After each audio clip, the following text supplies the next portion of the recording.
Rising, everyone. Hopefully everyone's having a phenomenal Thursday Rising. Hopefully you have your hard hats on. Thursday Rising. Grand Rising free. Grand Rising no sellout. Grand Rising phone. Grand Rising, everyone.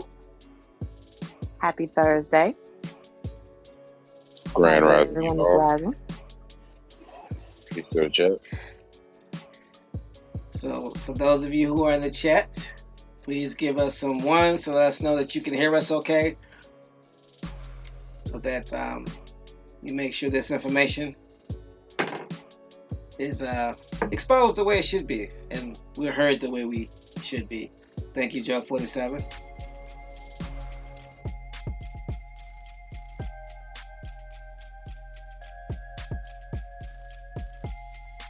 Everybody else can hear us as well? No? Might be switch tasking this rising. I'm loud and clear on the other end. Say again, Bones. Oh, coming in loud and clear on the other end. Okay. Oak Cliff says, welcome back. Thank you, Oak Cliff. He said, Killer Keys. Killer Keys, TMH. Really? This is what we doing already? She said, welcome back. Yes. Told you, the keyboard got his own following. Man, listen. Look. Keyboard of doom. It's going to be Keanu Keys featuring the Cab Show. That's what you saying? No. Is that what you saying? No. That's not what I'm saying. The keyboard is David Ruffin. That's not what I'm saying. I'm not doing that. I'm not doing that. Y'all not a real A2 without the keyboard? We just hear the keyboard to start. The keyboard to start, the man. The keyboard is David Ruffin. I'm trying to tell you. All in the back, I was like, ooh, yeah. Okay. Grand Rising, Antonio. Grand Rising, Joe 47. Go act like you don't hear us. Grand Rising, David Corey. Grand Rising, Oak Cliff. Grand Rising, Copper Chopper 803. Did you just try to talk over them? Yes, I am. He did. As Antonio types destructo keys. Right. Please continue. Grand Rising, Shiva Primal.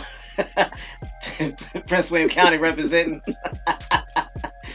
Oh my gosh, y'all are awful. Grand Rising Clock Brant. Why do I want to say Bryant? James, stupid. Grand Rising, you don't want it? You just read it. Can you read it? Can somebody read it out loud?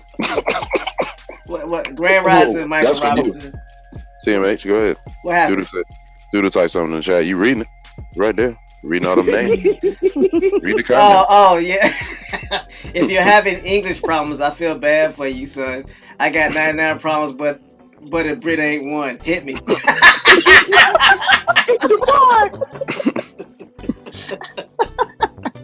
Priceless. Half a meal for Bill because I'm not African.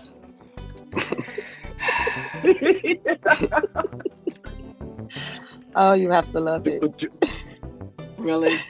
And why'd y'all make me read it? Absolutely. You're a resident rapper. Correct. We have our reasoning. A resident rapper? Really? Yes, you getting all the rap names out here. Killer Keys and all these. Come on now. No, that's the keyboard. That's the keyboard. That's not me. Hey man, so aren't you attached to that keyboard? No. Your phalanges are touching the keyboard. Yeah, but they're not attached. There's a difference. Could have fooled me and everybody else. Rat-a-tat-tat. It's a different kind of rat-a-tat-tat. As Antonio said, destructo keys.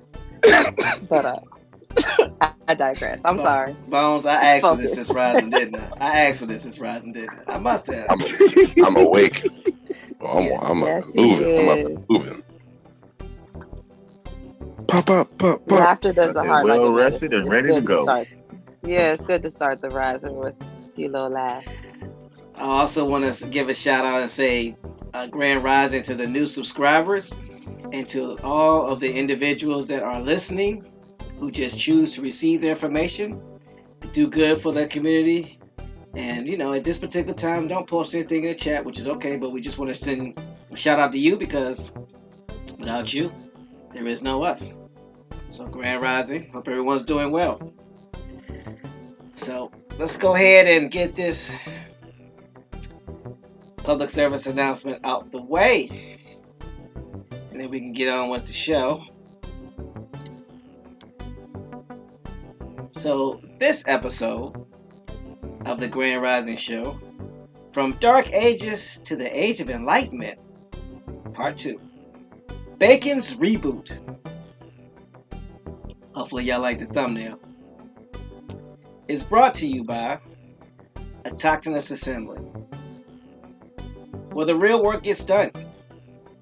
Autochthonous Assembly is a gathering of the minds that do the work.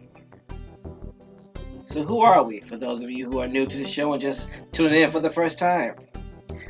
Our mission statement can be found on autochthonousassembly.com/about. And we are a non-profit organization dedicated to raising up Indigenous Americans' voices by using genealogy, also known as family history, which is the study of families and the tracing of their lineages, and history, also known as a family tree. Genealogists use oral interviews, historical records, genetic analysis, and other records to obtain information about a family and to demonstrate kinship and pedigrees of its members. Our core values are the foundation of our company, which is essential to our success and serves as a lens through which we evaluate every business decision. Those core values are, but are not limited to, integrity, which is knowing and doing what is right. Respect, which is treating others the way you want to be treated. Responsibility, which is embracing opportunities to contribute. And servant leadership, which is serving the common good. Again, like I said, this information can be found on the Autochthonous Assembly website.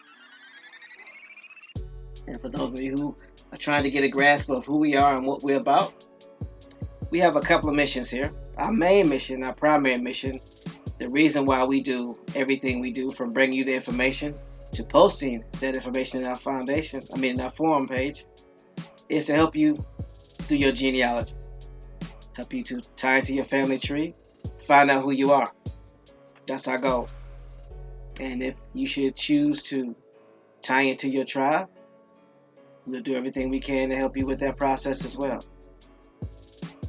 Our other mission is to help you become financially independent if you so choose, and to be financially responsible. Put yourself in a position to where you're not depending on someone for means, and so that you can pass that information and those finances and those financials on to 7 generations and beyond.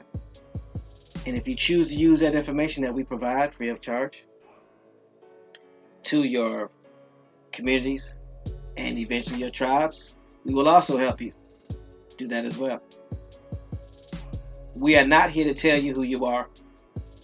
We're not here to tell you who you are not. We're not here to get in your personal business. We're here to provide exposure and help you tie links or tie back to your family tree using information that's provided as we grow together with this information that we expose. So with that, I'm going to relinquish the mic to the panel to see if I left anything out, if they want to add anything, and we get ready to set the stage for our show. Panel? Nope. Really? That's what you're doing. Just know. That's what you're doing. You didn't miss anything, sir. Cool. I concur.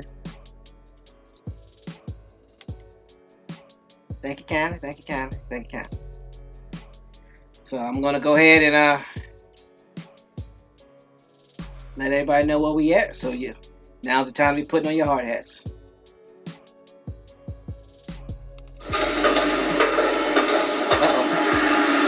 Take it.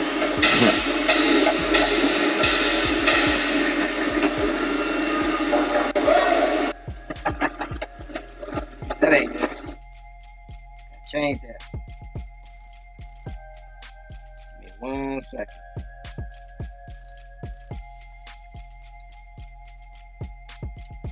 Well,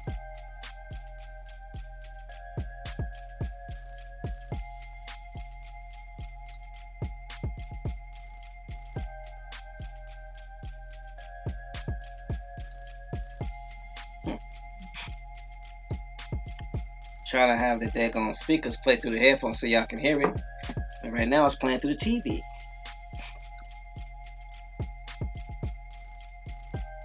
Do this. There we go. Alright.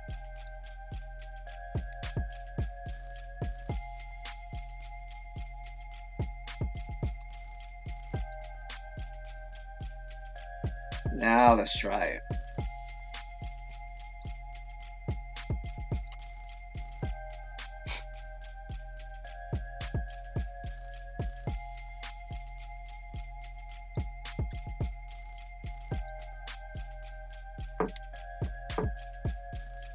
Warning, warning, warning. Hard hats, pickaxe, shovels, boots required.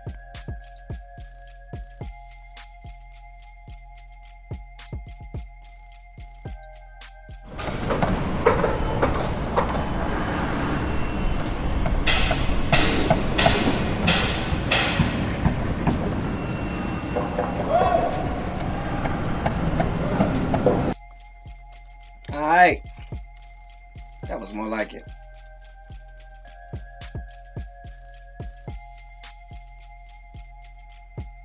Cool beans. So,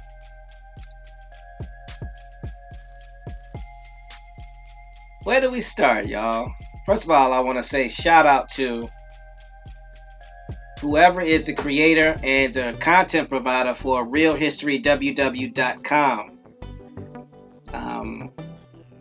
If y'all get a chance in the chat, those that are listening, if y'all get a chance, please read this information. It ties in so much with what we've covered and what's in the National Archives that it's almost scary. So shout out to whoever is a content provider for realhistorywww.com. And yeah, that needs to. I want to make sure I got that out first and foremost. So panel. Yesterday, a lot of stuff got covered. I feel that a lot of spells got broken, especially the spell of a plantation, aka colony or settlement. So, y'all ready for this Bacon's Rebellion?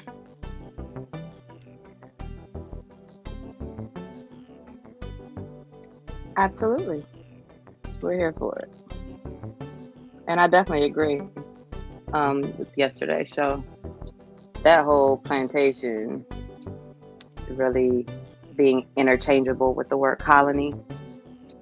If that's not sobering, come on. I really don't know what to tell you. So that whole sense of, again, cherry picking, selecting words used in translations or transliterations to give you a certain narrative. Yeah, we're definitely done allowing anybody to just cultivate our thoughts or our minds. We're past that. So yep, geared up and ready to take a few more steps forward. We get this information down pat so we don't have to repeat any flaws or failures. Make our next move our best move. That's what's up.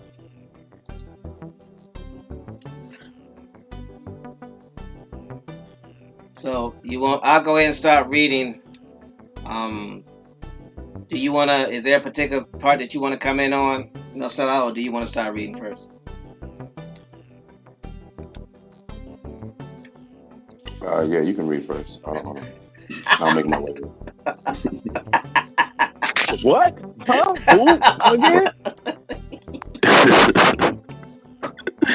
It's all you, TMH. No, it's not all me. It's all you. No, I need them links though. Okay. I'll put it in the back chat. Oh, bacon didn't get you enough. Now you want links now, huh? That's how it starts. Yeah, I'm just eating this bacon in the corner. No swine. Better not be over there eating pork or bacon. Pork or bacon, not Pork or bacon. Shout out to Carrie Bay. Grand Rising, Carrie. You know I'm gonna keep doing it till he show up on the show just to do that. Exactly. Doodle Vision says 6 degrees of Kevin Bacon's rebellion. Wow. Alright. So let's get in, good peoples. Hopefully everybody has their hard hat strapped on. Cause y'all know how the authors of this page do. They go in. So again, we're reading from the Real History www.com. We're on page 5. More like scroll 5 because these pages are extremely long. Michael Robinson, so I'll be at work listening. Cool beans, Michael. That's what's up, Mike. If that's what you go by. Yeah. I know, right? You just gonna shorten the man name up. I'm shorten sorry. the man name. No permission, no nothing. Just. I feel like I know them all. I know all y'all. What's up, y'all? Okay. Chris Hill. Alright. So let me go ahead and get started reading. So, Bacon's Rebellion was an uprising in 1676 in the Virginia colony in North America, led by a 29-year-old planter, Nathaniel Bacon.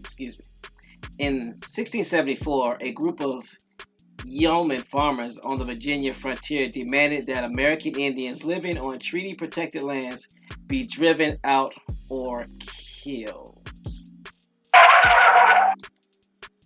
Already. 2 sentences in. Here we go with that bobo. Come on, man. I ain't talking shoes either. It says a group of yeomen, and it's spelled Y-E-O, men, farmers on the Virginia frontier, demanded that American Indians living on treaty-protected lands be driven out or killed.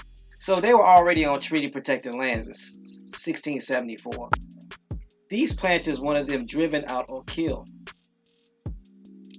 It says there were frequent conflicts between the groups. In September 1675, a group of Doeg Indians, spelled D-O-E-G Indians, allegedly stole hogs from planter Thomas Mathews in a retaliation for his failure to pay them for trade goods. That ain't stealing. Hold on, you don't. Only gonna say the wrong thing. Going on mute. Say what you want to say. Say what you gotta say. Say it with your chest. Go ahead. Hey, you see what I'm. I done did the work. You don't pay me. So I go repossess what you owe me, and you gonna say I'm still in there? Perspective. Oh, that was different.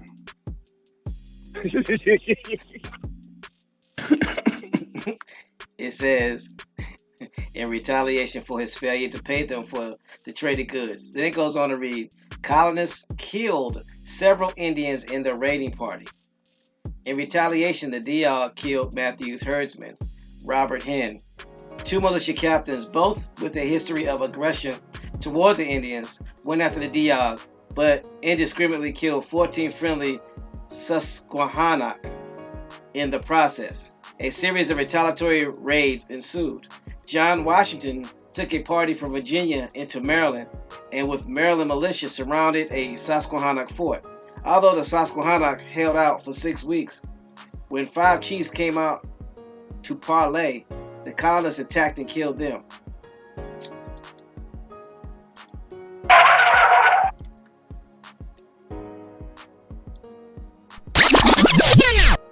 So is this a situation of all y'all look alike? Because it was the Doeg Indians that retaliated, but the Susquehanna got in the way. So, Basically. so since That looked like them. so since we can't get the Doeg, or the Doeg, excuse me, we're gonna attack the Susquehannock. What sense does that make? Those weren't the offenders. Exactly. They don't kill. What they think about it? They don't care.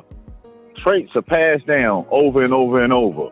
If they telling you now, oh, we all look alike, we all the same, that's what they was doing back then. The majority of the earth was swarthy. I do not believe that these Europeans knew every American Indian dialect to be communicating with us. Well, these were probably individuals that were of an English background, opposed to some of the French that were already here. So, because those are the ones that seem to have the problem with the Indians in the first place, not the French. Because like Doodle Vision has told us, they had been here. They had been working with us and amongst us, and were family. So it was no problem. So these colonists were the problem. Now here's the question. In light of what we know now, from the commoners and the nobility being sent over here from Europe, and also by way of Australia and Africa, were these individual colonies at this time swarthy? Most of them that we was having a problem with? Yep. I mean, we gotta look at that. We have to address it, because if what they're telling us is correct and accurate, there were very few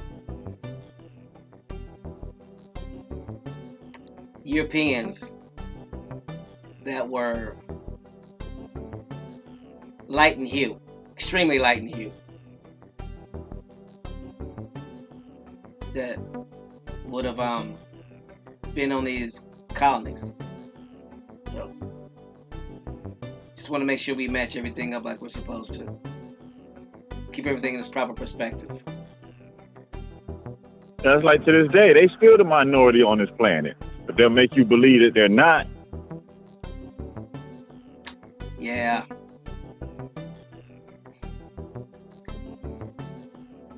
So let's move on to the second paragraph. My bad, chat. My apologies. I forgot to post a link. Here you go. We're on Bacon's Rebellion, right up under the caption where a picture of President Obama's family is posted when he was a young boy. Second paragraph. Seeking to avoid escalation of war with the tribes, Governor Berkeley advocated a policy of containment of the Native Americans. Man, they are already on a plantation. Excuse me, they are already on their reservation. In a colony. In a colony. In a colony. In a colony. My bad. I gotta get used to that. So, Governor Berkeley advocates a policy of containment of the Native Americans. He proposed building several defensive forts along the frontier. Frontier settlers thought the plan both expensive and inadequate. They regarded it as an excuse to raise tax rates. That sounds like some more political BS, don't it? It says, when Berkeley refused to go against the Native American farmers gathered around at the report of a new raiding party, Nathaniel Bacon arrived with a quantity of brandy. After it was distributed, he was elected leader. Whoa. Hold on. Got them drunk and get them voted in.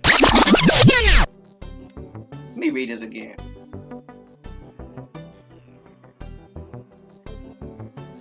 It says, when Berkeley refused to go against the Native Americans farmers gathered around to report of a new raiding party. Nathaniel Bacon arrived with a quantity of brandy. They didn't say how much. He had a quantity. After it was distributed, he was elected leader. Against Berkeley's orders, the group struck south until they came to the Occaneechi tribe. Their return, they discovered that Berkeley had called for a new elections to the burgesses in order to better facilitate the Indian problem.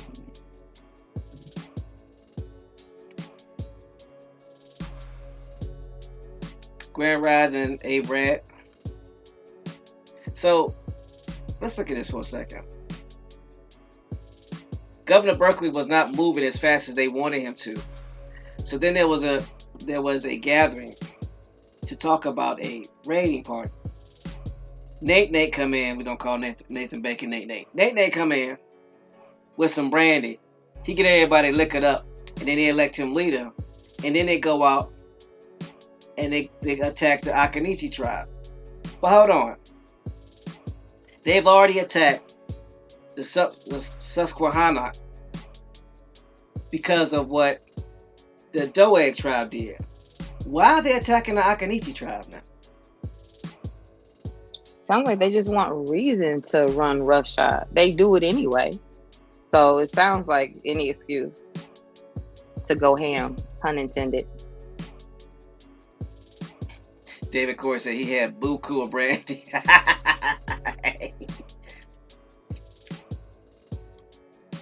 Man. So then when they were out on their raids, Berkeley called for a new election to the burgesses in order to better facilitate the Indian problem. So apparently there was a new election called because those individuals were not there. They had no vote. They had no say. So when they come back, there was a new sheriff in town, so to speak. Paragraph 3. The recomposed House of Burgesses enacted a number of sweeping reforms. Bacon was not serving his duty in the House. Rather, he was at his plantation. He was at his colony, miles away.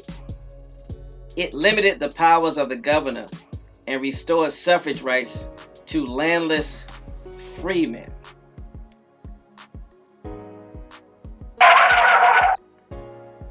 To whom? Did y'all know there were freemen at this time in the early 1600s? Who would they be free of? Because from what history taught us, you weren't a freedman until after the civil rights. Anyway, Doodle Vision says my cousins lived on Ramses of Christ or Keist. He played a linebacker and got a scholarship to Louisiana Tech in the 80s. I don't know. I guess he's talking to somebody in the chat. James, hurry up and get in this chat. I'm in this panel. Sorry.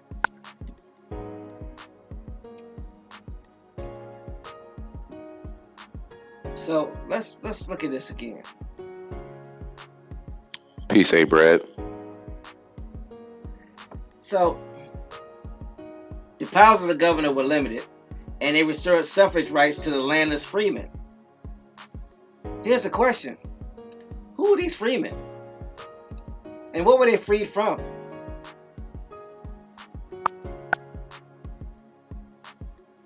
Maybe if I read, I might find out, huh? It says, after passage of these laws, Bacon arrived with 500 followers in Jamestown to demand commissions to lead militia against the Indians. The governor, however, refused to yield to the pressure. When Bacon had his men take aim at Berkeley. Whoa!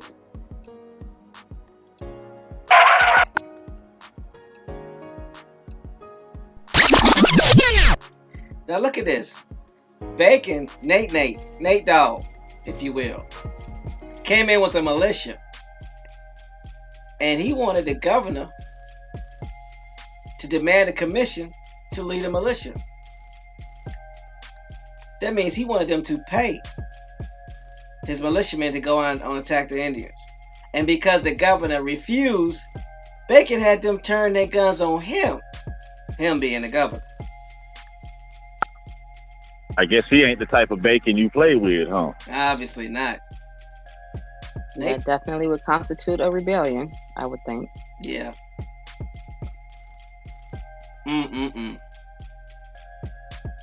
So, the governor, however, refused to yield to pressure. And then says that Bacon had his men turn those guns on aimed at Berkeley. So then Berkeley, he responded by baring his chest to Bacon and told Bacon to shoot him himself. Come on, y'all. What? There's some Naga stuff right here. Hold on. One more time. Can I hear this? There's some Naga stuff right here, y'all. Whoa. He was like, There it is. Boom. when Bacon had his men take aim at Berkeley, he, being Berkeley, responded by baring his chest to Bacon and told him to shoot him himself. He basically called him a coward. Shoot me your damn self. Whoa. Seeing that the governor would not be moved, Bacon then had his men take aim at the assembled Burgesses, who quickly granted Bacon his commission. Yo!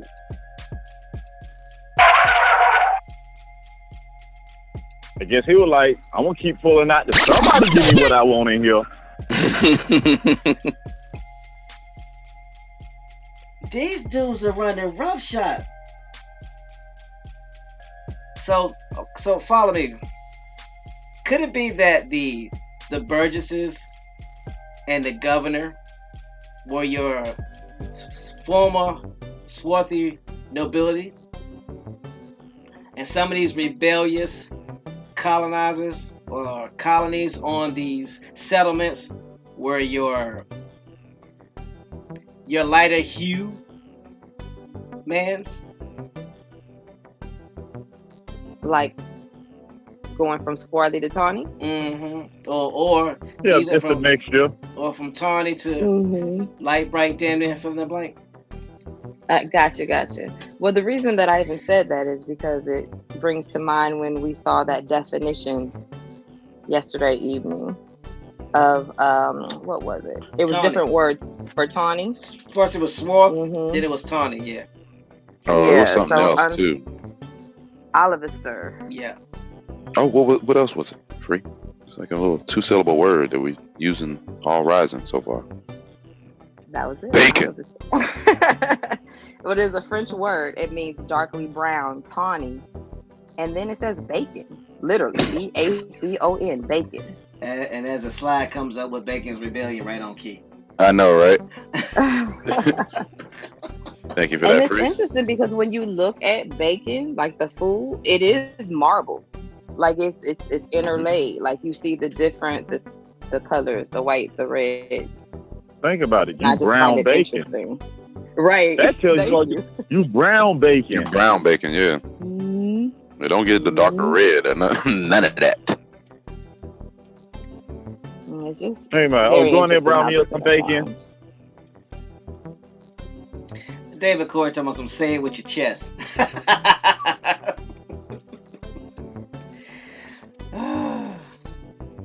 So hold on, because Governor Berkeley was like, "Why don't you shoot me yourself, you coward?"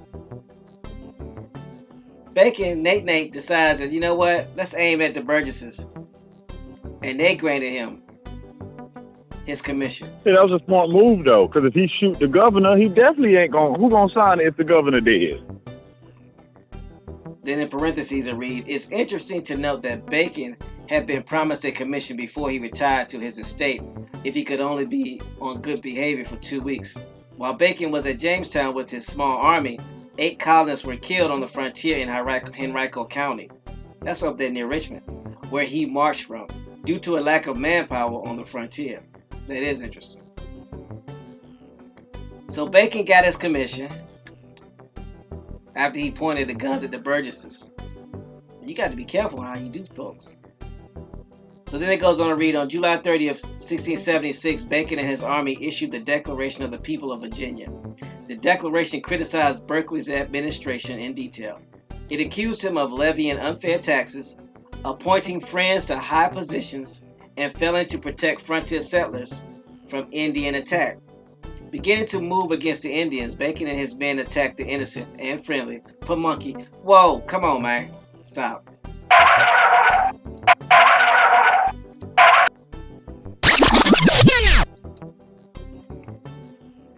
So, we got the Doeg who started it, right? Then we got the Susquehannock that were casualty of the Doeg because they couldn't get their hands on the Doeg.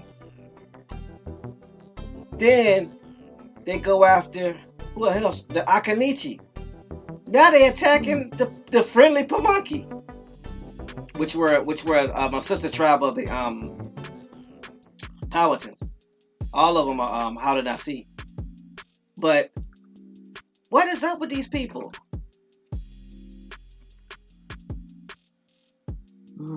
Warmonger.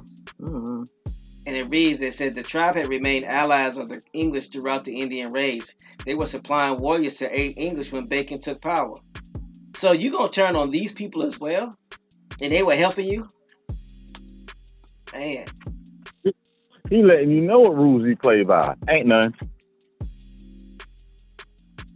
You play by them ain't none rules? Okay.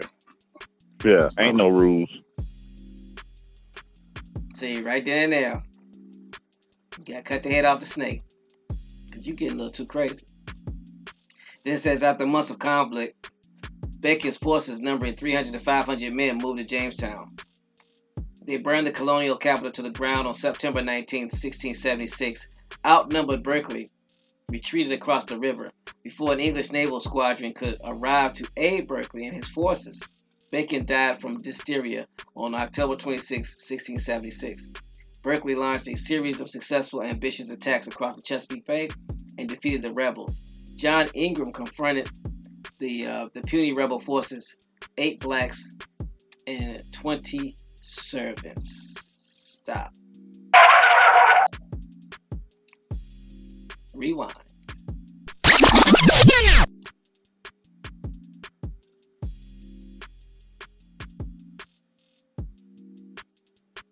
So Berkeley was outnumbered. We're talking about the governor now. By Bacon's forces. So he retreated across the river. And it says before the English naval squadron could arrive to aid Berkeley and his forces, Bacon died from diphtheria on October 26, 1676. But before then, he had launched a series of successful amphibious attacks across the Chesapeake Bay and defeated the rebels. Of course, I'm sure the Eastern were involved in those attacks. It says John Ingram confronted the puny rebel force, 8 blacks and 20 servants. So, are these 8 blacks and 20 servants the rebel force? Well, it was 80 blacks and 20 servants. 80 blacks and 20 servants, not 8. Sorry. That makes a big difference. Yeah.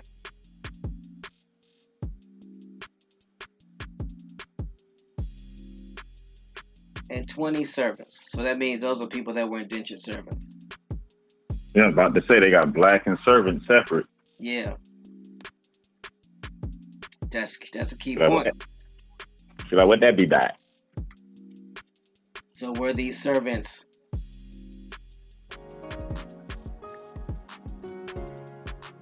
white servants?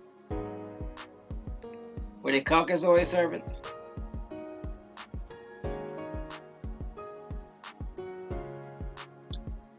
Did they look like a blended bunch? Because it's hard to just say everybody looked like this, exactly like this. You see what I'm trying to say? Yeah. So I'm sure it's just like today, there was a medley of array of complexion. She used medley and array. Just mostly swarthy. In the same sentence. That's what I'm talking about. Remember how it started? That the pale people, the albinos, there's only so many of them on a small island at this time. So it would make sense that everybody that you're dealing with still to this point is a person of color until the major switch don't happen until that island become Great Britain. Right.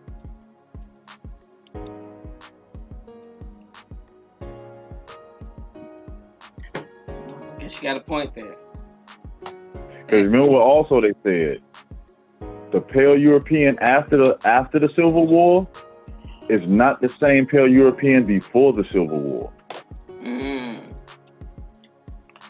Okay. Cool.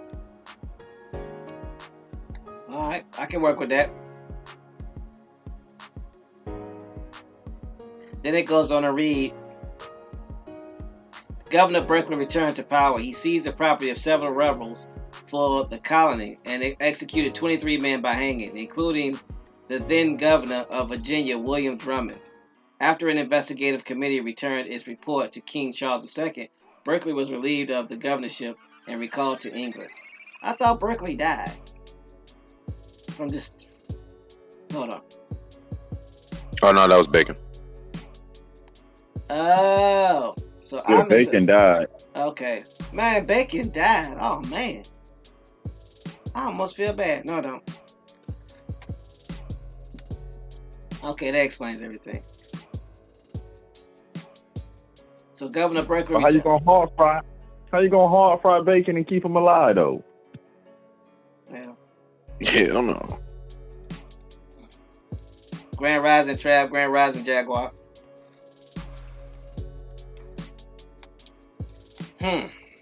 Interesting.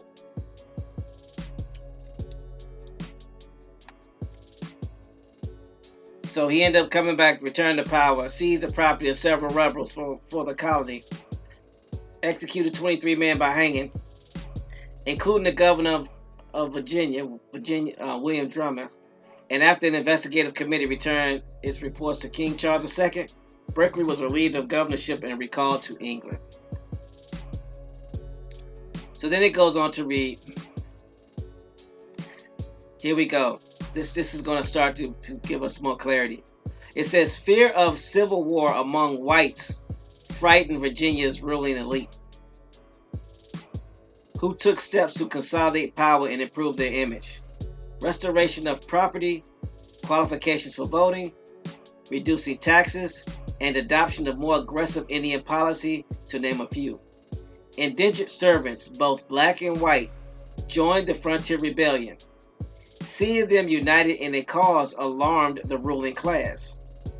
Historians believe the rebellion hastened the hardening of racial lines associated with slavery as a way for planters in the colony to control some of the poor.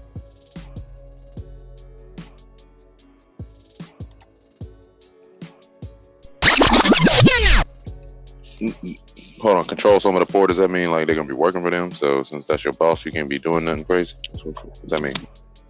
Well, these were the individuals that were doing the work. They were the ones in the colony helping to build the colony. Remember, you had a ruling class. You had those nobility. Their job was to set everything up, put the governance in place, and then rule the commoners. The commoners were a mixture of indentured servants, obviously some slaves, and the commoners that came over from Europe, of course. So all of them were together. They had different titles, but they were a one group. You had, like Free said, you had an array of colors, from dark swarthy to the palest of the pale. So when they came together for this rebellion, the swarthy and the pale, which apparently at one time seemed to be separated, then that's the reason why the elite got alarmed and they separated them by race to have better control. I got a weird question. Okay.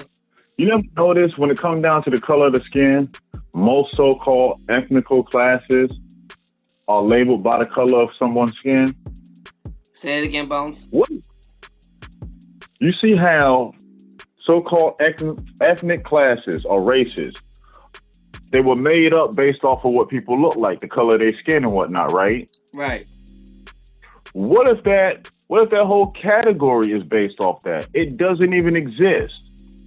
Somebody just decided we're going to put these people, everybody in different groups on the shade of their skin. mean, that would make sense. That's a good way to control things. And also treat them differently based off of the color, which causes them to have their own hierarchy, and thus fueling the hatred because of the separation and the benefit given to them based off of that separation. Yeah, I can see that. Because I always look at Rwanda and what the French did to them. Think about it, the French ain't bust man shot over there. They got them people to hate each other and kill each other over the shape and size of their noses. Right, a nose. So real. That is crazy. Seriously, what you need to give you breath to actually sustain your life, to breathe in air, we're going to fight over the shape of, I can't. Remember, how did they split? How did the French have them people split themselves in two? By the shape of their nose. If you had the more pointier nose, you identify with the French. And what is Hutu? I forgot the side of the other group. So hold on. Antonio's saying we're going too fast. Yeah, it's all he's really retaining is the bacon conversation. So, and I mean from the food side of it. So yeah, we definitely need to get a recap first. Okay, Antonio. So for all of those who came in late, shame on you. No, I'm just playing. We're talking about Bacon's Rebellion. So in the mid 1600s, there was a problem between Nathaniel Bacon and some of the colonies and the Doeg Indian tribe. The Doeg had reportedly stole some hogs because Nathaniel didn't pay them. Nathaniel Bacon ended up getting a party of individuals to go out and try to kill the Doeg. Obviously, they don't know the difference between a Doeg and a Susquehannock. So they took some Susquehannock casualties and then went to different Susquehannock communities and started killing those people. The governor got involved. And he tried to slow everything down. During the attempt of a raiding party, Nathaniel Bacon, as we call him affectionately, Nate, comes Not to the to be party. confused with Kevin Bacon. Exactly. He comes with some brandy, aka liquor. He passes out the brandy. He gets elected the leader of the meeting. They then go out and kill some Akanachi tribal members. In the process of them going out doing these raids, Berkeley, who was the then governor, gets the House of Burgess together to institute some new rules to protect the Indians. So by the time Bacon and them comes back, there's a new sheriff in town, there are new rules in place. Bacon don't like it, so he goes back to his colony, gets about 300 to 500 men with some guns. First he points it at Berkeley. Well, if he has a militia point the guns at Berkeley, Berkeley bares his chest to Bacon, Nate, and says, "Don't be a punk. If you're going to shoot him, you do it, you punk." Bacon, being the punk that he was, has the militia turn their guns on the Burgess. The Burgess grants him the commission. Then they go out and kill some Pamunkeys who have been supporting them. Berkeley then goes and to hiding, gets some reinforcements. After Bacon is outnumbered, he ends up dying from dysentery, and his forces are subdued and hanged. That property is confiscated. Berkeley is then relieved of his duties as governor. And now we're at the paragraph where it says, because of fear of the Civil War among the whites fighting Virginia's ruling elite, and they start to institute this new separation of classes by color to keep the control over the poor. And now I'm finished. So hopefully that helps.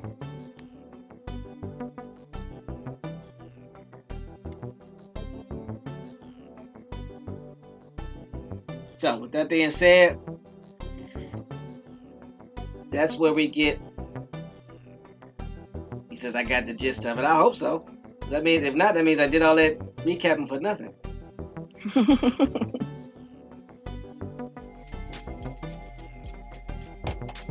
All right. So now we're moving on to the next paragraph, which is titled The Aftermath. Oh, Lord. Antonio talking about something. I still think I'm meant to eat breakfast now. I'm hearing eggs and bacon still, but we good. Stay away from that bacon. Trying to tell you, Antonio. You don't want to be a victim of bacon. Look, you don't want to be a victim of Bacon's rebellion. So in 1705, in your bowels. I'm just saying, it's not good for you. Pigs eat toxin. Come on now, they eat all the toxin and the refuse. All that is stored in their skin. They don't sweat. So when you eat their flesh, you're eating all that toxin they took in over the duration of their life. It's one of the worst things in the world to eat. And people wonder, where did all this cancer come from? Like, come on now. Their body don't not consume filtered. Things like that. Okay, y'all. A pig body is not filtered. We're not okay. We're not here to tell people I'm what just to eat. saying. Hey. It's just a suggestion. It's not. I'm not telling anybody what Get to them eat. free. Don't make me come in on it now. Right, I know that's right. Say Y'all about better be their glad to me. foods now. Right. Talking about bacon. I'm Bacon. not telling anyone what they can or cannot eat. I'm just telling you that if you want to live your best life and be the healthiest you can be, you don't want to be messing with that pork. You better leave that sus alone. Not good for you. That's sus. On any level. You're suspect.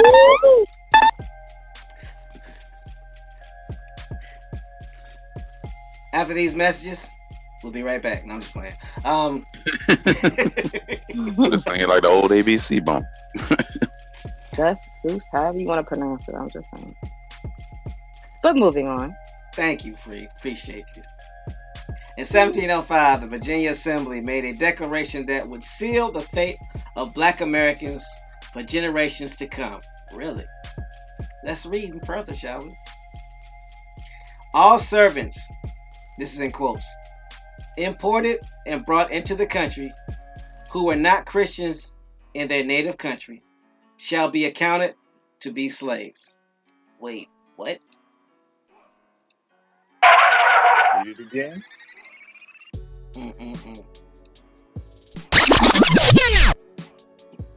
Now this is a quote. And this is from the 1705 Virginia General Assembly. So this can be looked up. It says, and I quote, all servants imported and brought into the country who were not Christians in their native country shall be accounted to be slaves. All Negro, mulatto, and Indian slaves within this dominion shall be held to be real estate. If any slave resists his master, correcting such slave, and shall happen to be killed in such correction, the master shall be free of all punishment as if such incident never happened.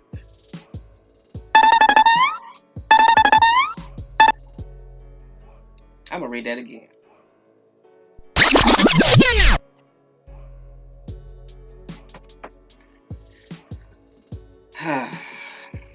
All Negro, mulatto, and Indian slaves within this dominion shall be held to be real estate. So now they turn them into property. If any slave resists his master, then there's 3 dots, meaning they move forward in the sentence. Correcting such slave, and shall happen to be killed in such correction, the master shall be free of all punishment, as if such accident, I think it means incident, never happened. This is very. Does it say accident? It says accident, but it may have meant incident. They're gonna treat the incident like an accident. Maybe. That's crazy. That sounds like the Doom Diverse Once is they playing up to transfer me. them to property, Wouldn't that make them eligible to receive equity from each slave they had? Yeah, because they're that's property. Yeah. That's instant wealth based off your new rules. But now you see how these people who didn't have wealth transferred wealth very quickly. Very quickly. And why some could easily end up with nothing. My question was, they getting paid off of these people's sweat equity. You got a large workforce. You enslaved. You can take on government contracts back then. You can build cities, walls, forts, defenses, and get equity for your labor force. Then they have insurance company insuring these so-called slaves. You know it. That's the equivalent of having insurance on your job, huh? It is. That's another thought.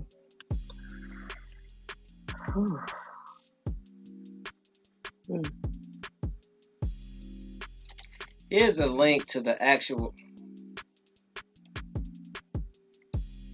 manuscript.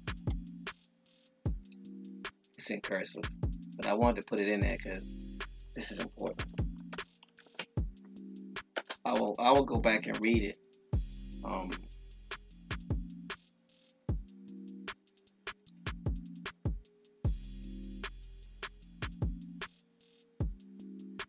Yeah.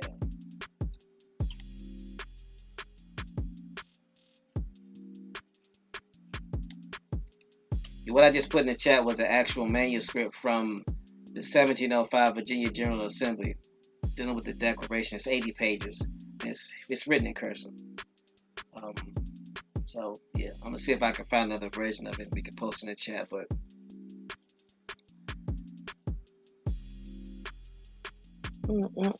and again, they would take cursive out of the schools at any point in time.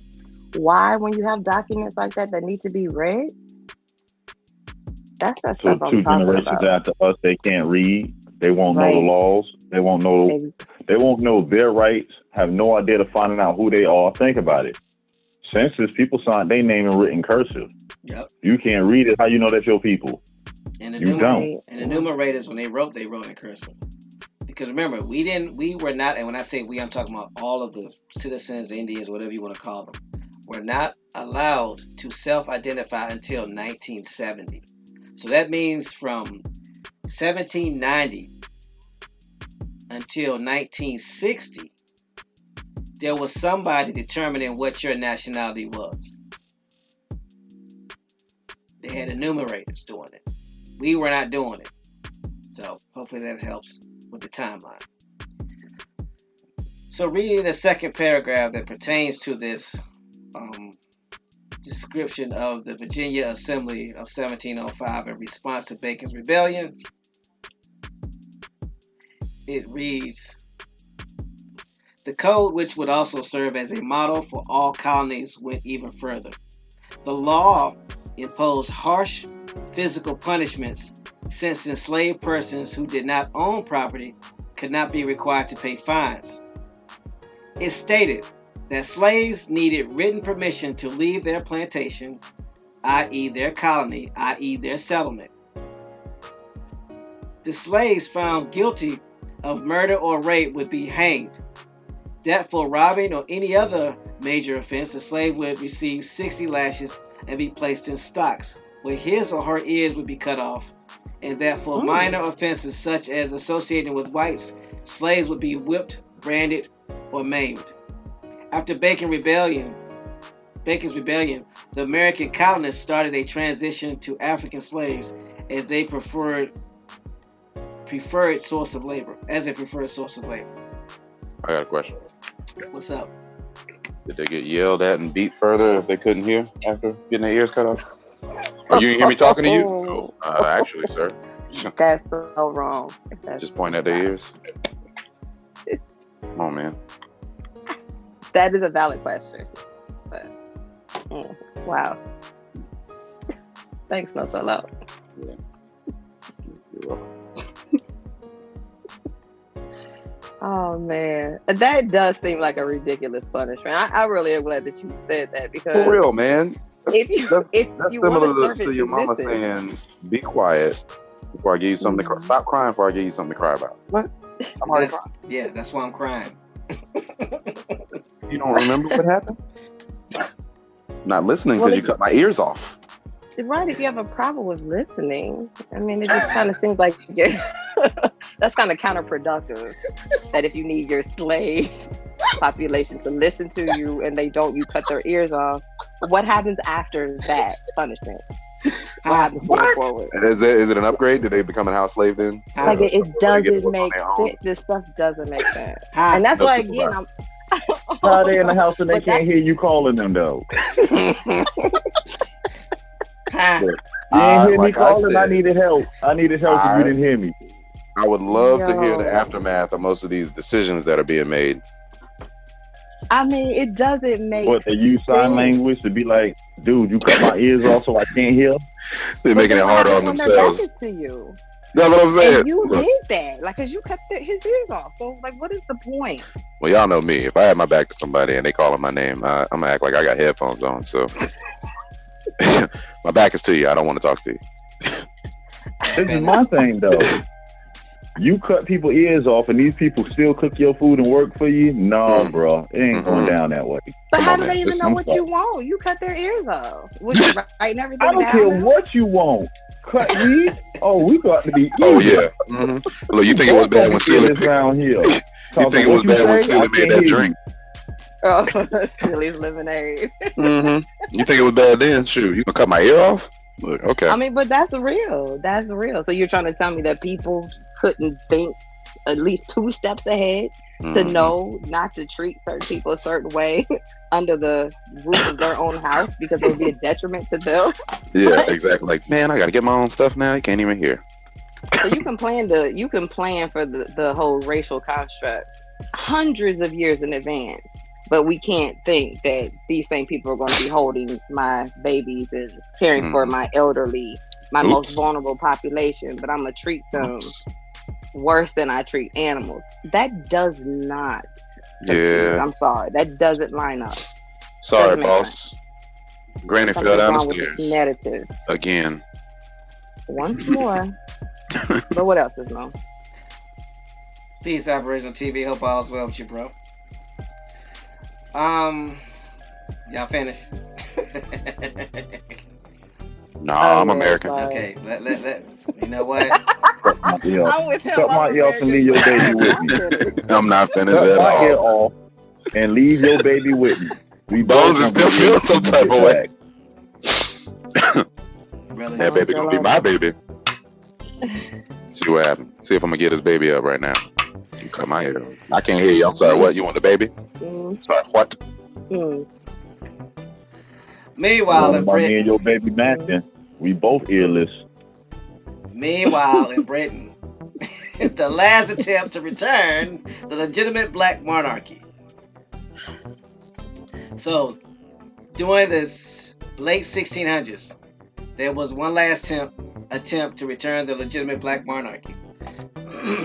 For y'all who are just coming in, we're reading from page 5 of realhistory.com. Shout out to them for providing this information. I'll go ahead and place a link in the chat for those who follow along. We're on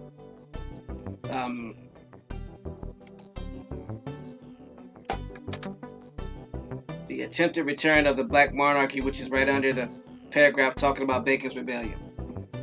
So, it reads, and I quote, Jacobite risings were attempts after 1689 to reverse the expulsion of the senior branch of the Stuart family. Supporters of the exiled dynasty were known as Jacobites from the Latin form of the name James, which is Jacobus. James VII and II fled from England in December 1688. He landed in Ireland in March 1689 with French troops, but left when defeated at the Boyne in 1690. And I say Boyne like it because it's spelled Boyne. So the Jacobites were the individuals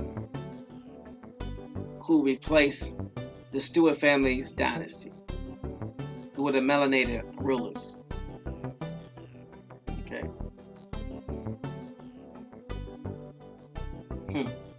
Do you mind repeating that one more time, please? Yeah, I'll repeat it. It reads, it says, Jacobite risings were attempts after 1689 to reverse the expulsion of the senior branch of the Stuart family. That's what these Jacobite risings were. It says supporters of the exiled dynasty were known as Jacobites. Okay, so they were the supporters of the exiled dynasty, excuse me. The supporters of the exiled dynasty were known as Jacobites from the Latin form of the name James, which is Jacobus. James VII and James II fled from England in December 1688. He landed in Ireland in March of 1689 with French troops. So that means he was led by French troops. But left when defeated at the Boyne in 1690. So I take it James VII and James II were a part of the Stuart family, the dynasty that were exiled. Swarthy dynasty. Yeah, thank you.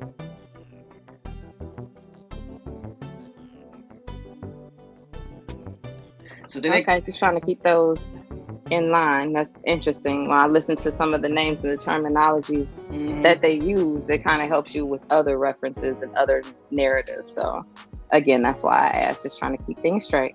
In the link that Jay Susquehannock had dropped 2 days ago, that book, which is I think it's a manuscript, talks about some of the families and gives descriptions of the monarchy and the kingdom. So it's a good read. So you get a chance, check it out. We put it in a forum. So again, thanks Jay Susquehannock for sending that in. Appreciate that. Exactly. I am Flying Squirrel says coat of arms Stuart. I know, right? So it goes on to read, the first Jacobite rising was in Scotland in 1689, led by Viscount Dundee, not to be confused with Crocodile Dundee.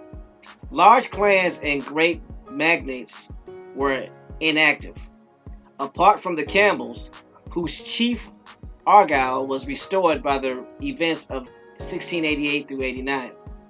Dundee died in victory at the Battle of Killiecrankie in July 1689, and the Jacobite army was finally routed at the Hagues of Cromdale in May 1690. So that is either Hagues or Hogs. H-A-U, Hogs. Yeah, H-A-U-G-S. So that's Hogs of Cromdale in 1690.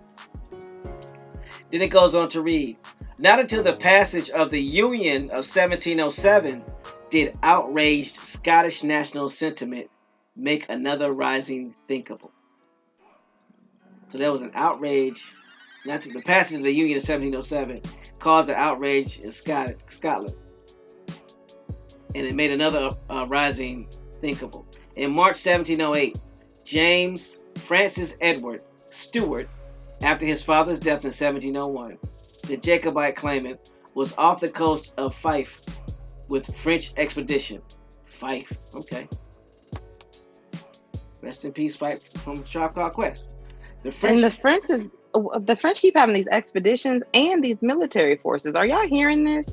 Because what he's basically talking about is that the swarthy people are being the swarthy nobility are being uprooted, basically. During this time, if you keep hearing, the French are always involved.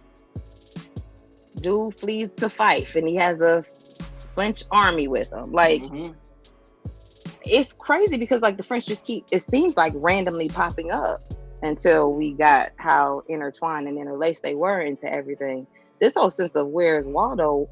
Waldo's in the midst of everything. If you see an uprising, somebody being upseated out of power, if you see a quick color shift in the population or a landmass, that's where Waldo is. That's where you can find Waldo. You're going to see his effects before you ever see him. But once you see him, you ain't going to be able to stop seeing him because he keeps replicating himself. Don't trust and that. It's causing people, right. It's Don't like he gives you an ideal and an image. It's crazy. And then people just keep gravitating to it. And before you know it, you end up with Indians having European mindsets. What is this? Look what they did. The French, I'm going to quote a line from one of my favorite movies on what the French did. The French convinced the world that their empire never existed. Nobody never talks about this French empire that dominated the whole planet, damn near. Excuse my language. Nobody talks about them, but every time you turn around, their hand is there. There's an invisible hand that's behind all of this, who we call the French. And they all tie back to the Franks, one family, whether it's Dutch, German, Portuguese, Spanish, they all going back to the same family. And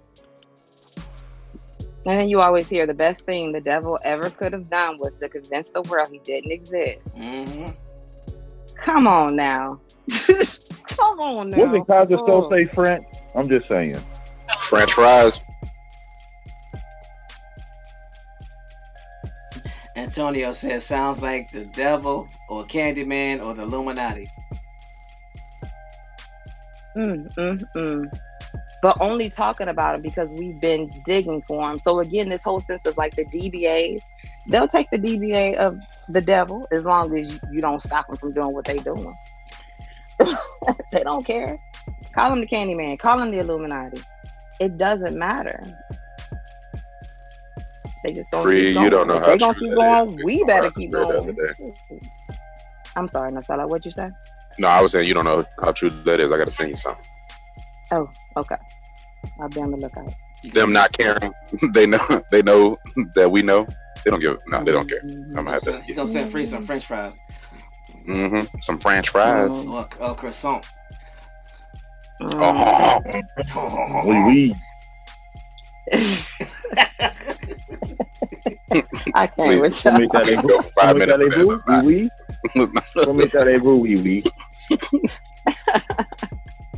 No, it's universal across the board. No, no croissants.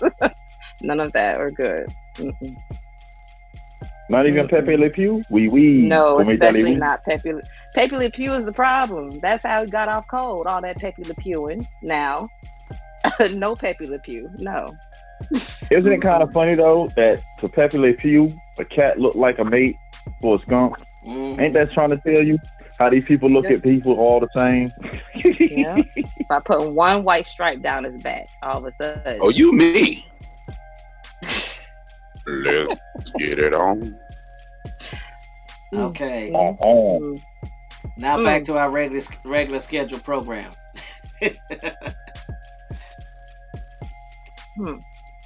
Okay. It says, but the French fled north at the sight of Royal Navy ships. Y'all know who those Royal Navy ships were, right? Issa. Queen Anne's death in 1714 was followed by the smooth accession of the Protestant Hanoverian dynasty. The Protestant Hanoverian dynasty. Huguenots. The Whig coup at the accession of George I drove many Tories to despair, some to rebellion. After failing to get a job from George I, the Earl of Mar started a Scottish national rising. There was also a small English rising in Northumberland. Northumberland? That's a place? Anyway, the Scottish rising failed due to the action of Argyle and Mar's incompetence. Wow. Tell like it is, why don't you? An attempt to raise the Lancashire Catholics was foiled at Preston on the same day, November 14th, that Mar failed to sweep Argyle aside at Sharif Muir. There was a lot that happened after Queen Anne's death, right? There was a smooth accession of the Protestant Hanoverian dynasty.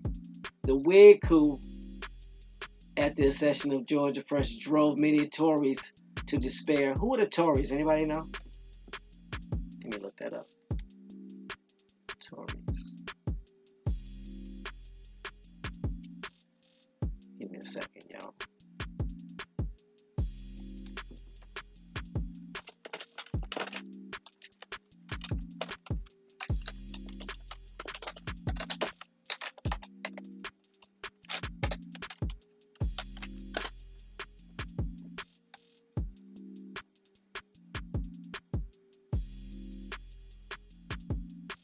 Tories. Let me put this in the chat.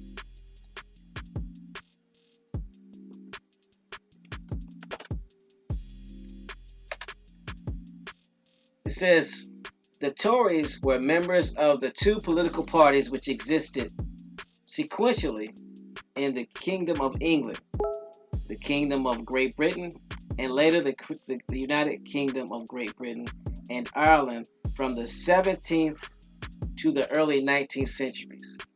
The first Tories emerged in 1678 in England when they opposed the Whig-supported Exclusion Bill, which set out to disinherit the heirs presumptive James, Duke of York, who eventually became James II of England and the 7th of Scotland. This partly ceased to exist as an organized political entity in the early 1760s, although it was used as a term of self-description by some political writers.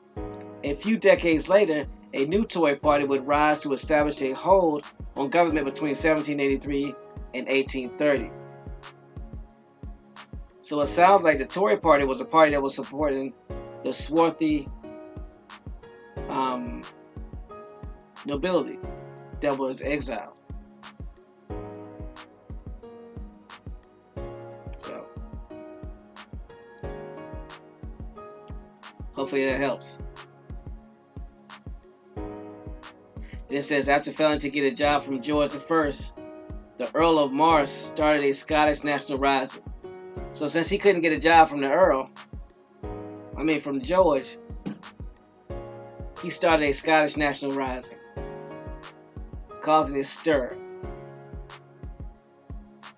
And then there were also small English risings in the Northumberland.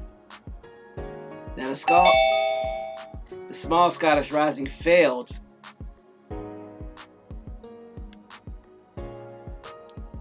to take root, and it failed due to the action of Argyle and Mar's incompetence. So if he was incompetent with his actions, that's why he didn't get no job with George I. I'm just saying. Your work habits follow you throughout your life, I guess. Then it says an attempt to raise the Lancashire Catholics was foiled at Preston on the same day that Mar failed to sweep Argyle aside at Sharif Muir.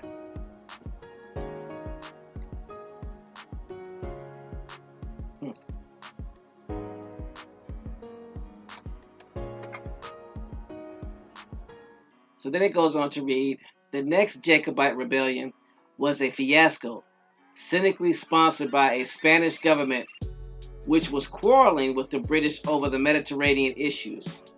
The main invasion force was intended to strike at the west of England, but was scattered by storms. A purely diversionary force did invade the Northwest Highlands, only to be crushed by General Whitman at Glenshield in 1719.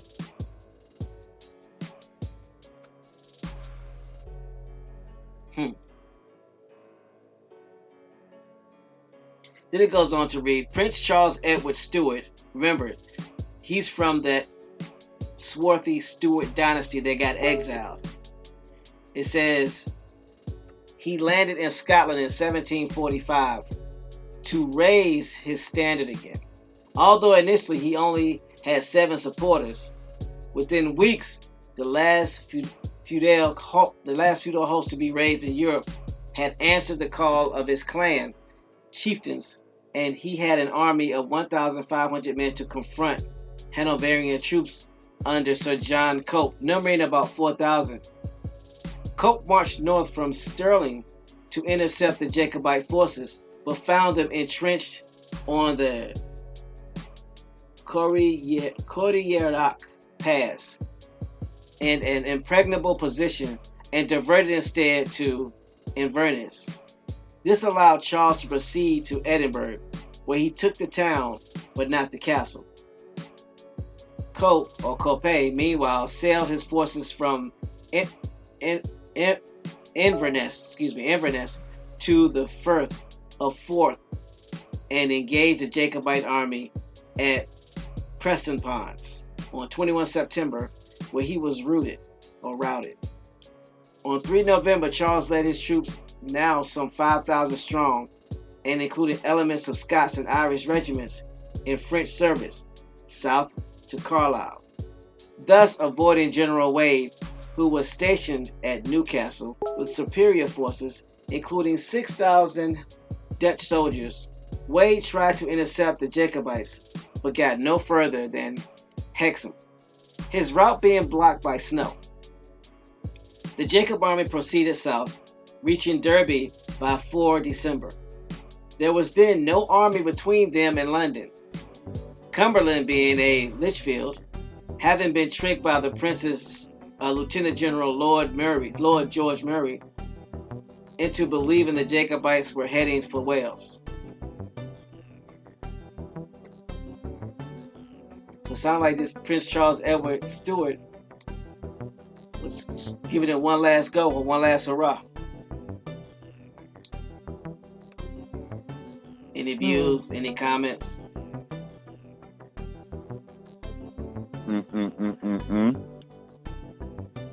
It's sad listening to this narrative and actually seeing the picture of these swarthy nobility being toppled, overthrown, and then knowing that a lot of their descendants either came here or like to the colonies in Australia and then got stripped of their titles. And it hurts your heart to hear it. Like, as if you like, when is it enough? You know, like it just hurts to hear how much so many different people have been devastated by this systematic, ridiculous, oppressive, white supremacy outlook on life, which doesn't make sense by any stretch of the imagination. It's like a small population of people making the whole world strange, like making the whole world weird. Like, we don't function like this. We don't act like this. We don't function like this amongst each other if we're left alone. So you can't keep interjecting poison and think that it's okay and everybody's just going to sit there and keep their hands in their lap and say, yeah, keep pumping me full of naga lace or vaccines or imagery through television or through all the chemicals in the food. And come on now, like, when is enough enough? And it's troubling. It makes me grit my teeth hearing people be supplanted, hearing someone's birthright being taken from them. They're driven somewhere just so somebody else can sit comfortable with no premise as to why. And you don't make life better for anybody else around you. That's a problem that must be corrected. Come on now. It's real talk. That's why this information is important, to helping people finding and doing their genealogy. Because now that we know all this, it helps people understand why, when they're going back to the early 1800s and late 1700s, they're finding English in their family. They're finding Scots in their family. They're finding Germans in their family. And like me, I thought they were white. Come to find out, they're not. Either you're going to potentially have these Europeans in your family, and there could be nobles or commoners. They could have been indentured servants. They could have been slaves. They could have been owners of the colonies or the settlements. And it's very possible that they could have been Europeanized. But at this time in history, there weren't that many of them that were Europeanized or that were of a Caucasoid complexion. Because if you think about what Benjamin Franklin said, there was a small number. So, something to think about.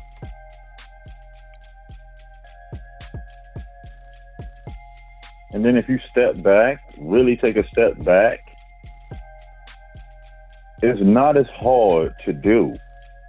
What they did really wasn't that hard. You talking about a group of people that have a recessive gene. So basically mating with anybody else, they can take on anybody's identity. These people can be anybody and everybody.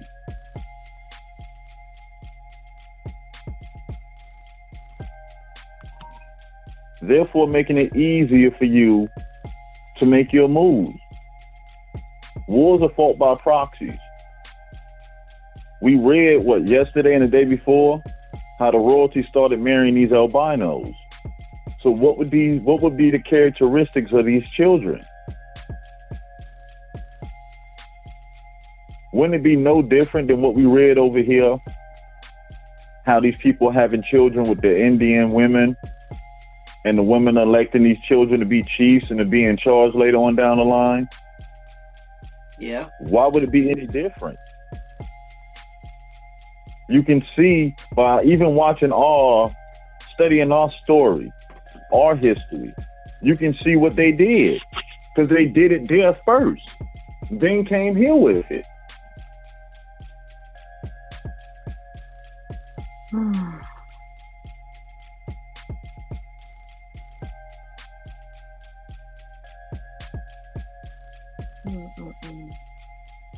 But they had hundreds and hundreds of years to perfect this on their own landmass.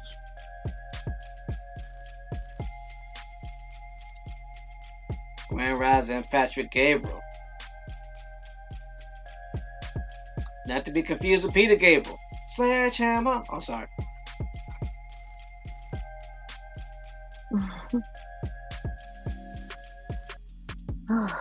Man. So, for the record, again, what we're finding is that this whole planet was swarthy, tawny, bacon, meaning brown, dark complected, ruddy, brownish hue, darker people. So with that being stated, we have to understand and realize that it's not as simple as people will try to make it seem. It's not as cut and dry as people would have you to believe. This information is not new information. It's something that many people have already seen before and bore witness to. But for whatever reason, like we spoke about yesterday, there are many of us that look like us that are perpetuating something different to assist, yes, I'm going to say it again, to assist this African descendantship, that everybody descended from Africa and only the Caucasians left and went and populated everywhere else. And because we were not smart enough to leave Africa, they drug us kicking and screaming to where we end up overcoming everything in those places, but we remained uncivilized in parts of Africa. Makes no sense. Alton Clay says, I'm changing my name to Swarth Vader. I like that. That's a good one. Swarth Vader. That's a nice ring to it. So we must be very careful when we listen to people and they make these claims of certain things to, avert your attention from who your ancestors are or who they don't want you to know their ancestors are. At the end of the day, this is one thing we know is fact. Your lineage doubles every generation. So what do I mean by that? You have a grandmother and a grandfather. So that's 2 sets of grandparents, right? Then you go from having 2 sets to 4 sets. Then from 4 sets to 8 sets. Then from 8 sets to 16 sets. From 16 sets of grandparents to 32 sets of grandparents to 64 sets of grandparents to over 124 sets or 128 sets of grandparents. So for us to think, believe, intimate, or hint that we don't have any of these Caucasoid people in our family is ludicrous. Because you're only talking about going back 8 to 9 generations before you have over 128 sets of grandparents. Please understand that. That's why doing your genealogy is important. Because people can tell you anything. I was here first. Can you prove it?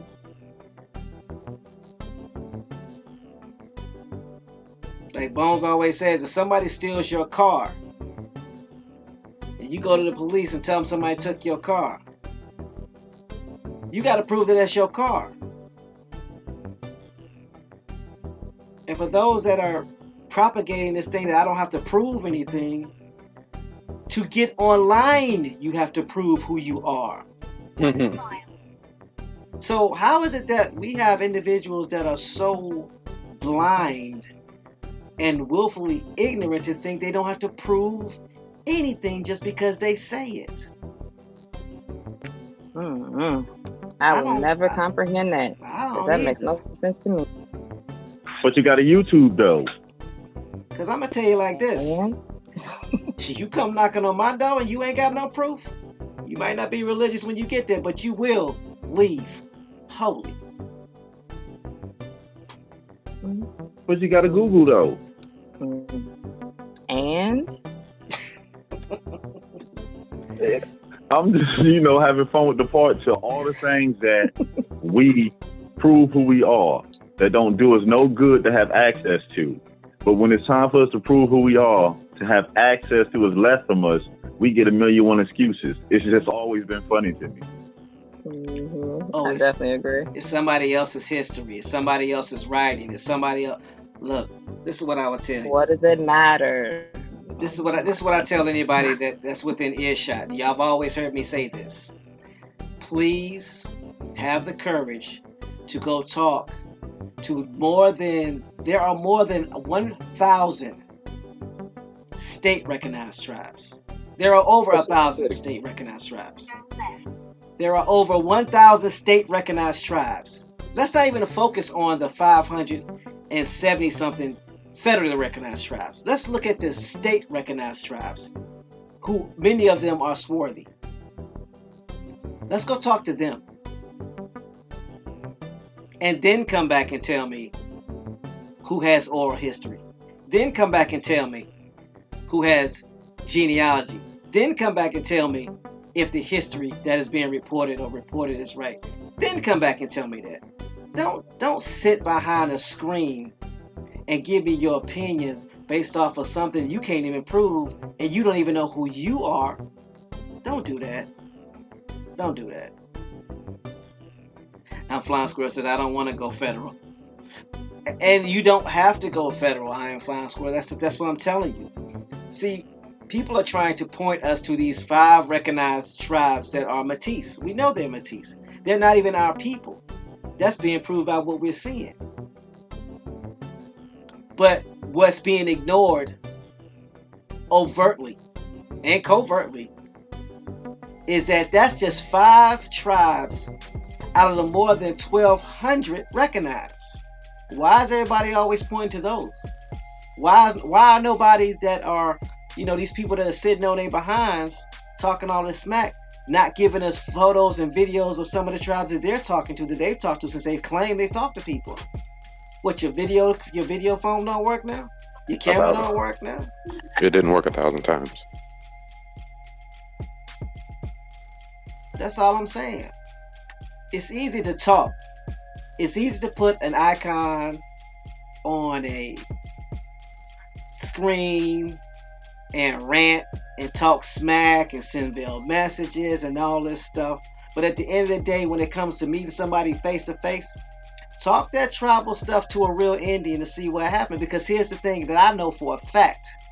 When you step on Indian land, one, they got an army called the United States government. Two, you ain't taking nothing but a serious L. Three, you might not make it off talking that smack. That's the reason why people ain't doing it, because they scared. Period, point blank in the discussion. Your actions dictate what you will do, not your words. So I say all that to say this. Doing your genealogy will prove who you are. But it also let people see who your ancestors are. And I'm a firm believer that that's what most people are scared of. I know for a fact that I got French in my family line, Scandinavians, people from the Netherlands. I already know that. I got people in my family that can pass for white. I mean, we all do. I don't even understand why people would be scared anyway. They're scared because they talk all of this stuff. They create this image, but they don't want nobody to know who their family is and who their kin are, because now they have to take responsibility. At the end of the day, it's easy to talk about what you're going to do when don't nobody know who you are. So you can portray this image of, I come from this pure bloodline of people, but you can't tell me what band you come from. You tell me I come from the Creek, or I come from the Shoshone, or I come from the Iroquois, or I come from Cherokee. What band, what county, what tribe? Then all of a sudden there's silence. That means you didn't do your genealogy. You didn't go far enough. Giving me the name of a tribe is no different than you telling me you from Virginia. And when I start asking you where in Virginia, all of a sudden you start stuttering and stammering. I'm from Virginia. Okay, where in Virginia? Northern Virginia. What city? Right next to DC. There's a lot of cities next to DC. Where? See, that's where you find out the people that are really doing their genealogy from the people that are fake and trying to assimilate and create this YouTube virtual Indian community movement.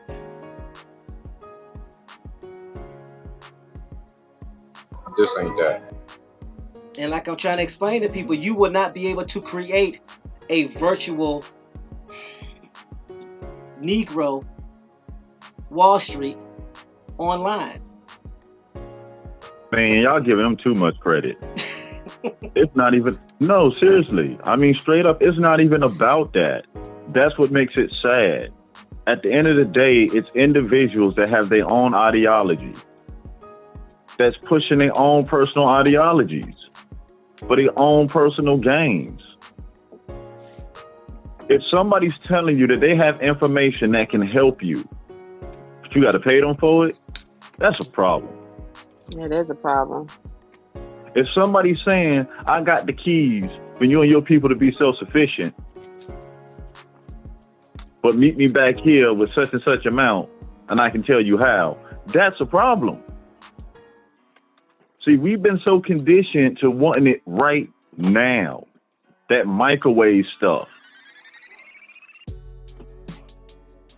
So we searching for every easy way to get out of this instead of just doing the actual work. Mm-hmm. The people that you complain that's holding you down, guess what? They did their genealogy. That's why they in the situation that they in. Because what's the one thing we read about all these organizations? If you're a part of them, what must you have first? Your genealogy. Wow. So if they telling you they not going by the look of ship, that they need actual factuals on paper on who you are and where you come from, to even be a part of the groups that's holding you down. You don't think that you need to do the same thing as the group that's trying to come up? You just gonna let anybody around, anybody in? Sometimes some fights don't make it because the people that you align with don't have the same goals you have. And that's not knocking nobody. But if you descend back to Europe, your fight is a little bit different than the ancestors that's from here. Neither one is better than the other, but the focus changes. The energy changes. Your methods may even have to change depending on what the laws of the land are there compared to here. But yeah, it's not like it's any lesser or anything like that. At the end of the day, truth is truth. The whole point is discover your truth. You discover it, the stronger you are. You're strong on your land, I'm strong on my land. We're strong together. We make sure that this nonsense doesn't happen again. What's the problem? Truly, what is the problem? And for those that are just coming in and listening or coming back, y'all know this is around the time where we start talking about the solutions, because we know what the problems are. And the solution is, and will always be, this is a solution, first and foremost, because I do not want to be accused of somebody saying that I'm saying that this is the only solution. This is a solution, number one. Number two, this is a solution that I know that works and that I can prove that works. Number three, nobody who has ever lived in any type of communal setting or any hood or any neighborhood is going to let somebody that they don't know just come in their house and just start taking food out the refrigerator. It's not going to happen. The reason why we're in the situation that we're in is because we stopped making people verify who they were. We just start taking things at face value. People started being neutral, aka creating a new trail, being in the middle, not wanting to offend anybody, and end up getting got. Somebody left the back door open and you was ushering in them in. And that's why we're here. So if you want a solution, here's the first thing you got to do. Know who you are. Period, point blank in discussion. Anybody that claims to be a business owner, know if you're going to partner with somebody, not only do they need to know who you are, they need to know your financial records. They need to know what businesses you deal with. They need to know what businesses they've dealt with. And if you're not willing to do that, they don't deal with you. Period, point blank in the discussion. And I dare anybody that claim they know business to debunk that. You'll lose all day, every day in this here country. The problem is our ancestors got away from their old ways. And now we're dealing with a community that wants to be friends with everybody and not make anybody verify anything. And because they have YouTube numbers and things of that nature, because people want to get on, be friends with them. Nah, player, that stuff ain't gonna work. You're not gonna let your boy come in your house and then the dude that he bringing, he like, well, who was that? I don't know. He coming in. No, he's not. If you can't vouch for him, then why he coming in your house? And why you letting him in?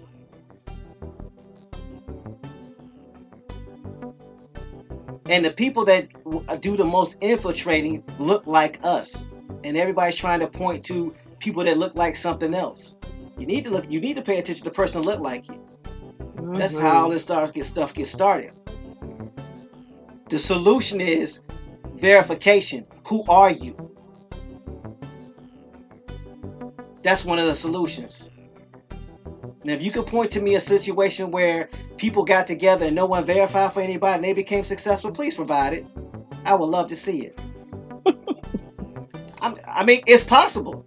Just because I haven't seen it, right? Well. Just because I haven't seen it doesn't mean it doesn't exist. So I'm not saying it doesn't exist. I'm saying in my 49 years of living, I ain't seen it. And I done been everywhere. I done been to multiple countries and multiple continents. And I ain't never seen where you just get a bunch of people together and don't nobody know nothing, and don't nobody know each other, and all of a sudden everything works out.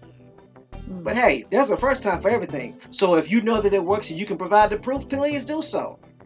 That's all I'm saying. That's all I've ever said. Bring your proof. Because over here, proof ain't a problem. So the solution is know who you are, know who you dealing with. Because this ain't a game. Because these people that are perpetuating this information and perpetuating what's going and what's happening to our people, they know who they are and they know who we are. So why is it a problem for you to know who the man next to you or the woman next to you is, and think you're going to be able to do something with these people who not only know who you are, but they know who they are. That don't even sound right. Makes no sense. So, it is what it is, man. It is what it is. So, let me go ahead and finish reading. It says 4,000 regulars who were in the capital were mobilized to protect the northern approach to the city eventually. But perhaps fortunately for them, on 6 December, the prince and his advisors decided to retreat to Scotland. Some at the time and since have maintained that if they had advanced, they could have taken London. Others claimed it was a sound decision, since few recruits had joined them in their march through England. They left more men to garrison Carlisle than they had been able to recruit subsequently. Also, Cumberland was no more than a day's march away, while Wade was at Whitby, threatening their retreat north. Whatever the second guessing, it was the high watermark of the rebellion, and the Jacobites were hotly chased by Cumberland. His advance guard encountering their regard in the skirmish at Penrith, the last battle to be fought on English soil.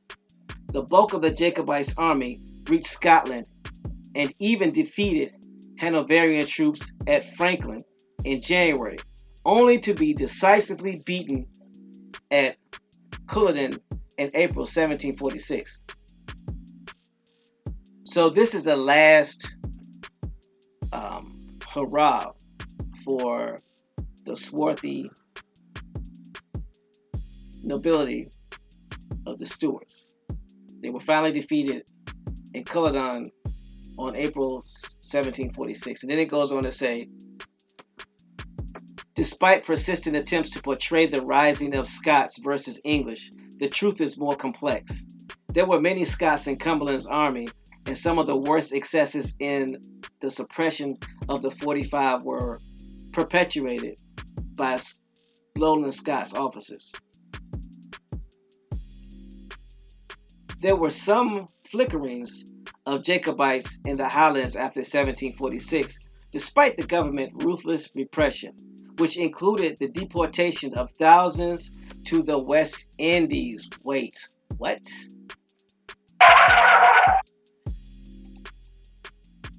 Yep, that's some sugar plantations, mainly starting with Barbados.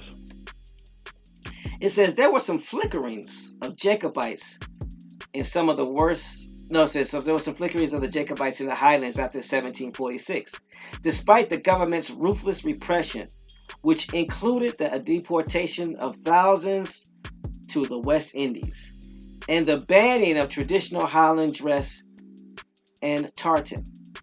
London also abolished the hereditary, essentially feudal jurisdictions, which had helped create the army that perished at the Culloden.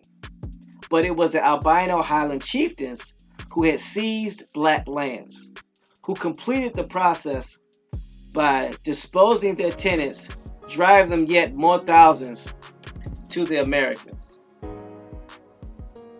Hold on.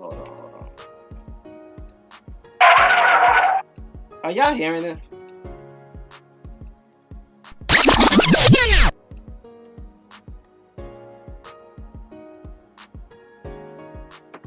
So it says, despite persistent attempts to portray the risings versus, despite the, try it again, take two.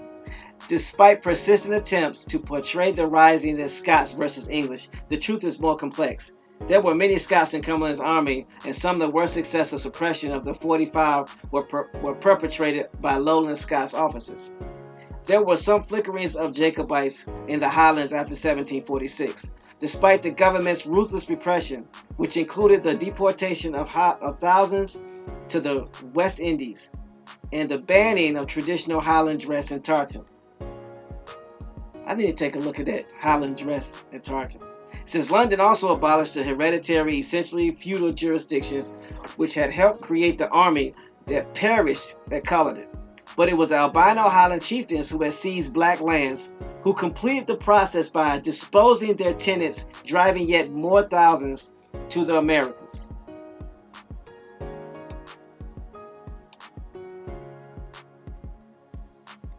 So here's the deal. The last of the Jacobites, who were supporters of the swarthy Stuart family, got sent to the Americas.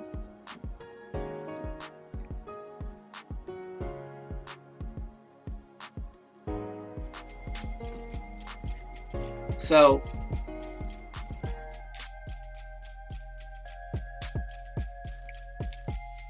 there were a lot of commoners. There were a lot of nobility. There were a lot of, guess for lack of a better term, Stuart relatives that are here, that are descendants from the Americas.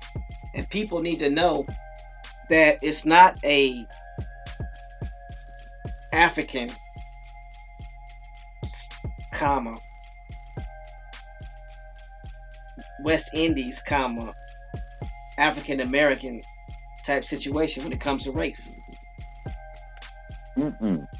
You could be a mixture. Go ahead, Bones. My bad. You got to remember, your so-called Jamaicans, Barbados, a lot of them are indigenous people of the island, indigenous people of the mainland, mixed in with a lot of these melanated Europeans, creating new distinctive classes over time.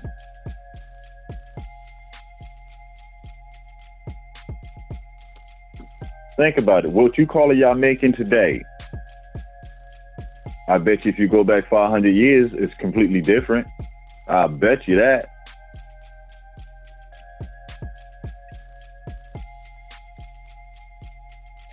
Now, Bones, why do you use the term Jamaican, and what is your ties to Jamaica? If you don't mind telling or sharing. Oh, family and relatives. Say Jamaica because the J didn't exist. So in the actual writings, it's the Y, Jamaica. Okay. It's the English perversion gives you the J.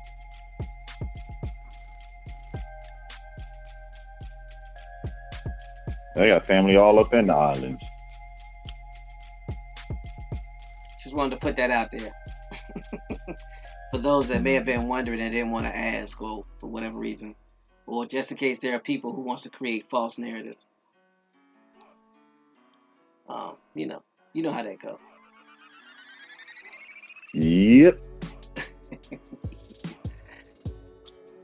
Anybody who's taken any time to actually sit down and work on their tree, you really can see just an array.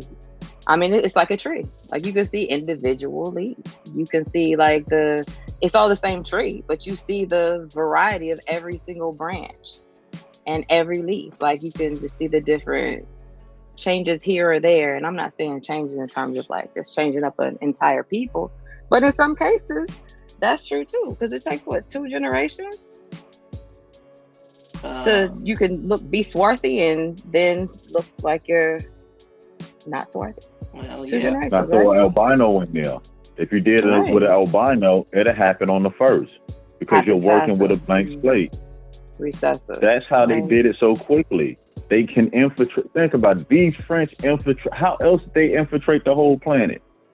Think about it. Not only did they have colonies here, at the same time they set up shop here, they set up shop over there in what they later on called India, which is Bharat. We know that they had colonies set up in what we call China. They had colonies out there in Australia. We know they was all out there in Africa. The Huguenots created Africans. They are the Africans. Mm-hmm. How else can you maneuver around all these places and keep power? It's because you got people that's implemented in every different nation. If you're an albino, your children look like whoever you laid up with. Excuse my language for lack of a better term. Mm-hmm. They do take on those traits. You're right. It's like a blank slate or a tabula rasa, for those who know what that means. Basically, same thing. Just scrape clean, and then you imprint your intention overlaid on top of it. So, yeah. And it's starting. My brain's processing why they even teach you about dominant and recessive genes in school. Now it's starting to make sense. Out of all the things that they choose to teach us and not teach us, those are one of those. To me, it's almost like a thumb nosing, like in your face. Well, like you've always said, and like many people have said, they have to tell you some of the truth in order for the lie to be even close to believable. And at the end of the day, they have what is known as culpable deniability. The information is all around. People are just too lazy to go look for it. And for those people that are saying, well, you're reading from whatever, YouTube or whatever, the question I always have to ask the people is, what tribes have you talked to? What chiefs have you talked to? I mean, because it's easy. See, here's the thing. This is what I know. Is it's easy to criticize somebody from, halfway across the country, halfway across the street, or even down the street. But at the end of the day, what are you doing? There's never been a statue erected to a critic. People don't pay critics any mind. Where I'm from, normally I was told somebody had the nerve to try to tell me that you can't read books because the Europeans created the printing press. The printing press? There's a patent for the printing press. Just because you got a patent on something don't mean you created it. But even like if you everything did, that's in the book. Yeah, like everything that's printed in the book is false. No, you won't know what's printed in the book is false until you read the information, vet it, check its sources, line it up with actual stories that you can hear of it, other recorded records, then you get down to the bottom of what the truth is. But we can't take on this thing that, it is because we say it is, and we ain't finna use no information. Come on, man. There's a word for that. I can't say it. Lectio deficilio. And the reason that's why not what he was going to say. No, but that's what I'm saying. And the reason why that's important is because if you understand it and you understand what these people, so say for instance, if you know that the person that wrote that book has a Huguenot background, you know there's at least 3 layers to what they're saying. And if you can decipher that because you know the key, then you know where the truth is in that lie. But that's because you know that person is a Huguenot, you know where they come from, and you know their lineage. Then you can have somebody that looks just like me, brown like me, talk like me from where I'm from, and I don't know nothing about their background, and they tell me something, I'm supposed to believe it? Dude, you could have Huguenots in your background in your family. Facts. Background, you could be a Huguenot man. Yourself. Facts. So my point is, just because you look like me, that don't mean I'm going to take what you say at face value. Somebody got to vouch for you. And if can't nobody vouch for you, please stay away from me. Because I have a serious allergic reaction to people that look like me, that are what do you call them? Scammers, turncoats, and detriment to my people.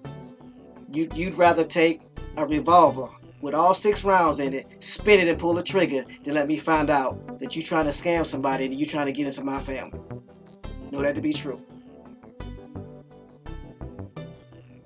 That's how much I detest that type of activity. That's how much I detect that type of mentality when it comes from our own people. Because you should know better. And if that's the energy that you have, you need to be as far away from me as possible. I unite with you on that. And the reason why I say that, because I would rather you know up front than it be a situation where you didn't know.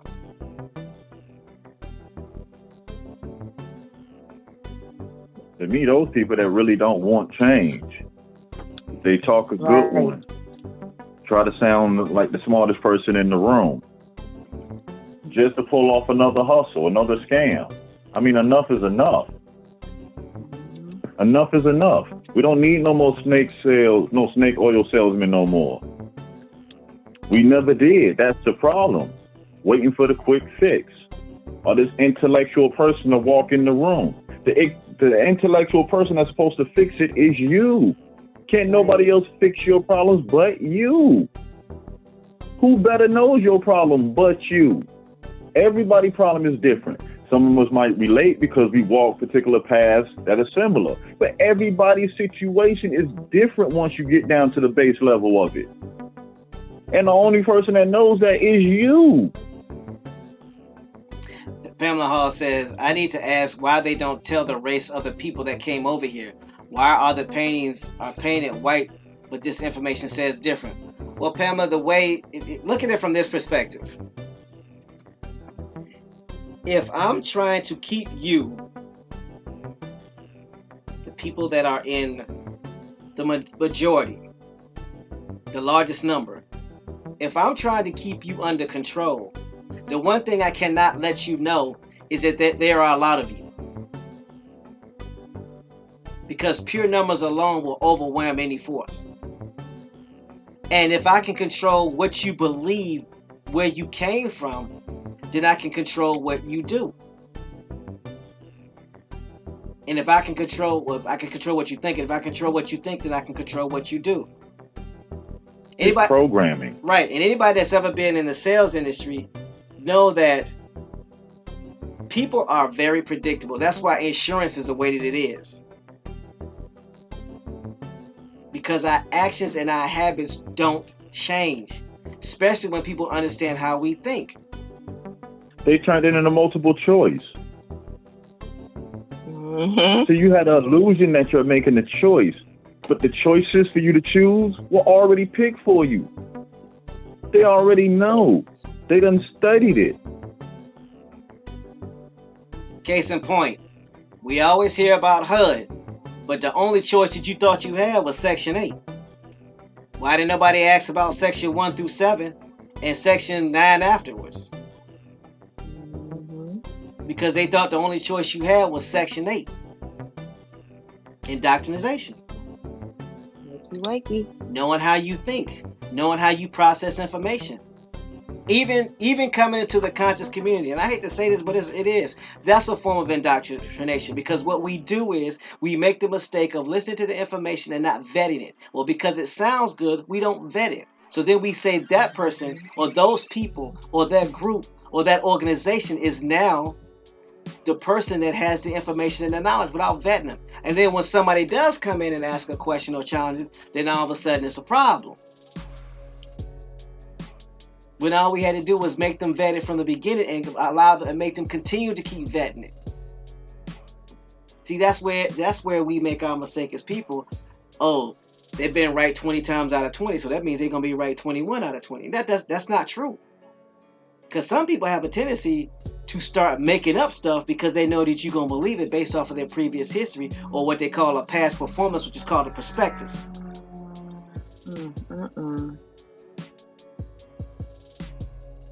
Perfect example. How many times people have been buying the same iPhone over and over, but every time for $200 more, but it's the same phone? Exactly. Oh my goodness gracious. I will never comprehend that. David Corey. And I used to be one of those. I can't even lie. I used to be one of the main ones.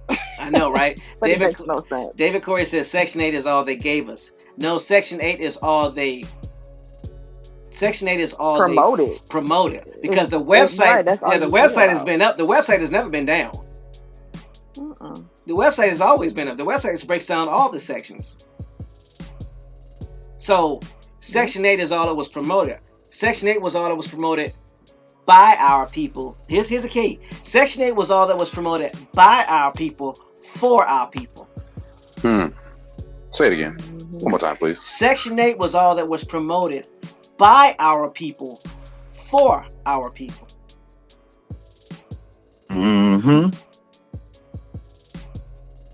Word of mouth.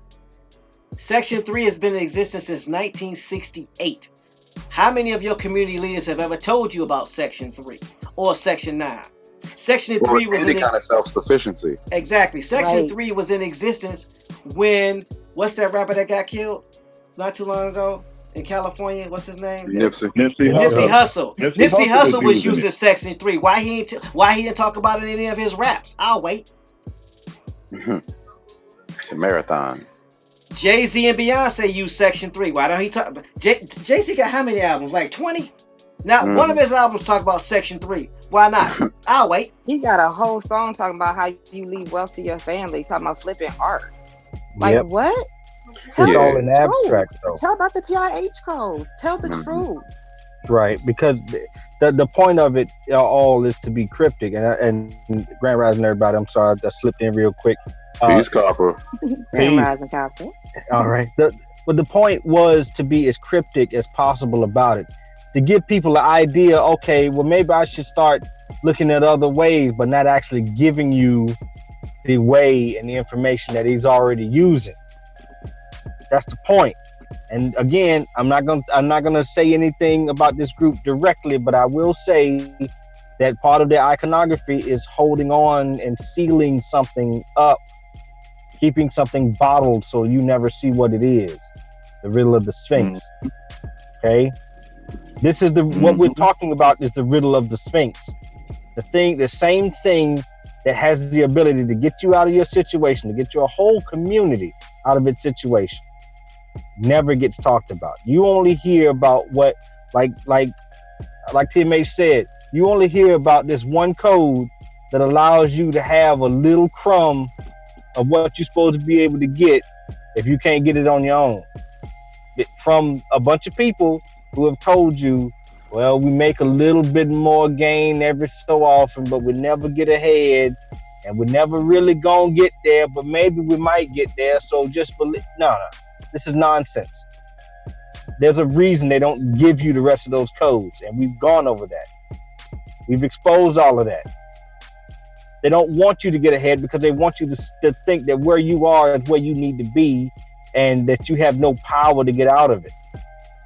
They are holding this from you. They are holding this riddle from you, and it's not that easy. It's not that difficult, to solve.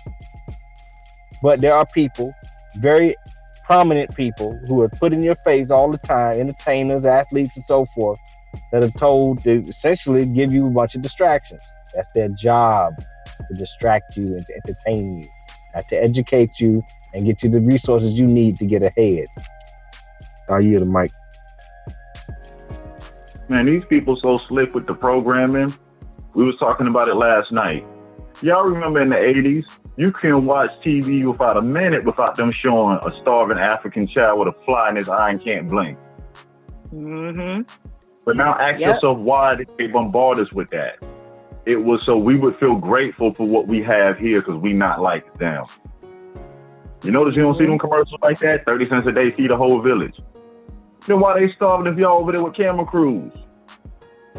Exactly. If it's only 30 cents a day, the camera crew alone can make sure that they're good for a year, and then go and ask people for help. Right.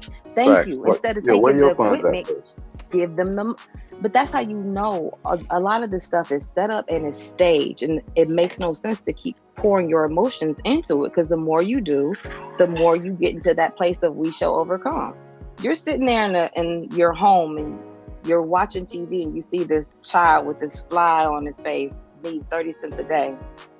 And you're Craig, and you don't have any milk to put in your cereal. You don't never got two things to go together.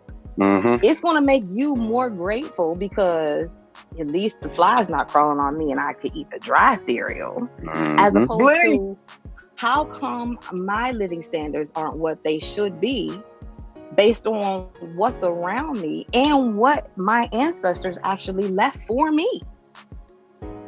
They don't want you thinking along those lines. And then when you start to think along those lines, they want to start telling you, oh, well, now you're being uppity, you're being greedy, you're being selfish. But everybody else can walk on our back, use PIH codes to help their families send monies back to their countries. And we're just supposed to keep just sitting there and hope that the groove tracks hopefully blend into the landscape of our body at some point. And what are we saying? Doodoo said something very powerful in the chat, and we all witnessed this. So I don't understand how we have a problem even questioning how this went down. We grew up in the 70s, 80s, and 90s where the rappers look like us. You notice the rappers don't look like us no more? Did y'all don't realize they hijacked it right in front of our eyes? Mm-hmm. Drake and While we Cardi was B. dancing, screaming out, turn down for what? They ran off with it. They did it right in front of our faces. Drake and Cardi B. And the melanated sister that's hot right now is dark skinned, and she's supposed to be what they call it, a thought. Is that Yep. Okay. So what are they trying to tell you? Don't they have her looking like that woman in The Fair? Everything Yep. accentuated. Ain't nothing changed. Yep. Cartoonish. The Hottentots or Hottentots these days. Mm-hmm. Antonio That's Batiste says all the crazy. consciousness died in '96 is coming back though. We don't need people to just be conscious. We need them to be aware and active. Antonio says, don't you come for Megan and get the channel shut down. Don't do it. Antonio, here's what I know. A Taxless Assembly don't need YouTube. We got a website, bro. We Big self-sufficient. old facts. Website, We just hear TV this station, Right. radio Nah, station. man. Let me start slamming God, this chat up real quick. Hold on, I'm gonna go on mute. Gotta walk it like you talk it. So, but I hear you. And the goal again is not to get people mad or upset. The goal is to talk about the problem and talk about the solution. The problem is we just started accepting what anybody said and didn't vet them. And now we're just accepting what people say at face value and we don't check them. And then when we find out that they ain't worth nothing or they're doing something that's harmful to the community, we just make excuses for them and not kick them out. You cannot, and I repeat this, you cannot hurl accusations at the President of the United States about his dealings with anybody when you are friends with a known scammer. I'm sorry, you can't. That's hypocritical. And if you got a problem with me saying it, come see me. We'll discuss it. But that's the facts. If you chilling with a scammer, why you gonna call out somebody else who's chilling with a scammer? Get the scammer out your camp. Clean up your house. Then go do what's right. But you can't be dealing with a den of thieves talking about some you righteous. BS. You need to get rid of that. We all know the slogan. A chain is only as strong as its weakest link. So why are we going to keep weak links? Right. It doesn't mean you isolate people, but for certain jobs and certain duties, you need particular people for them. You just can't allow anybody to do it. Didn't we get in this problem because ancestors allowed people to speak on our behalf instead of us speaking on our behalf? Yep. So why are we going to turn around and do the same thing? Yeah, you don't make somebody that's a thief your treasurer. Right. That shows you don't have prudent judgment if that's how you moving. I'm looking at you sideways like, wait, what? That's your treasurer? Oh, okay. Yeah, he a scammer, but he my scammer, and so we gonna put him in charge of the funds. We gonna okay. give him access to the bank account. Yeah, he mean well. Oh, Except for the scamming part. okay. We Outside cool. of that. So when he scams you, you ain't got nothing to say, right? I don't I have saw to him. hear it. I saw him After order he a plant scams once. He cares about something. So I don't plan. Really? Yeah, he cares about things that are green. You better watch that fiat. Not leave you those coins. And look, here's one of the things I always want to address: this no snitching campaign that we submit to. I don't know if anybody understands what that really means. No snitching means if you and I are committing a crime, both of us can be implicated in the crime because we're both participants in the crime. I get caught and you get away. The code is I don't snitch on you because both of us are guilty and I should check the hit because I got caught. That's how that started. No stitching does not mean you come in and rob my grandma's house and I don't tell. I wasn't part of you robbing my grandma. I didn't even know you was gonna rob my grandma. But because you violated an elder, you violated a relative, oh, you got to go. So that whole snitching thing, y'all need to come up off that, because I'm going to tell you right now, do something around me you ain't got no business. First, you might get throat chopped. Then I'm going to tell you. You've been warned. So I wasn't ready. Got that burning Mac. Get them in the throat or the stomach. So you know, don't do nothing you ain't got no business around TMH. Too much honesty. But hey, at least you know. At least you know. You can't say you ain't know. You can't say you don't know. It's on record now. You know. Doodle Vision says Wesley Snipes' wife on White Man Can't Jump when she got robbed, got heated because nobody snitched. Yeah, when she didn't snitch when she saw. Same situation. Same situation. It was Spider-Man in the hallway. Mm-hmm. See what happened to him and Uncle Ben. You better stop playing. Trying not to help. Come on. I'm just saying, man. You better get that $1,000. Remember, whatever you put out will come back. And most of the times when it comes back when you least suspect it. It comes back when you think you made it. It comes back when you think you can kick your feet up and relax.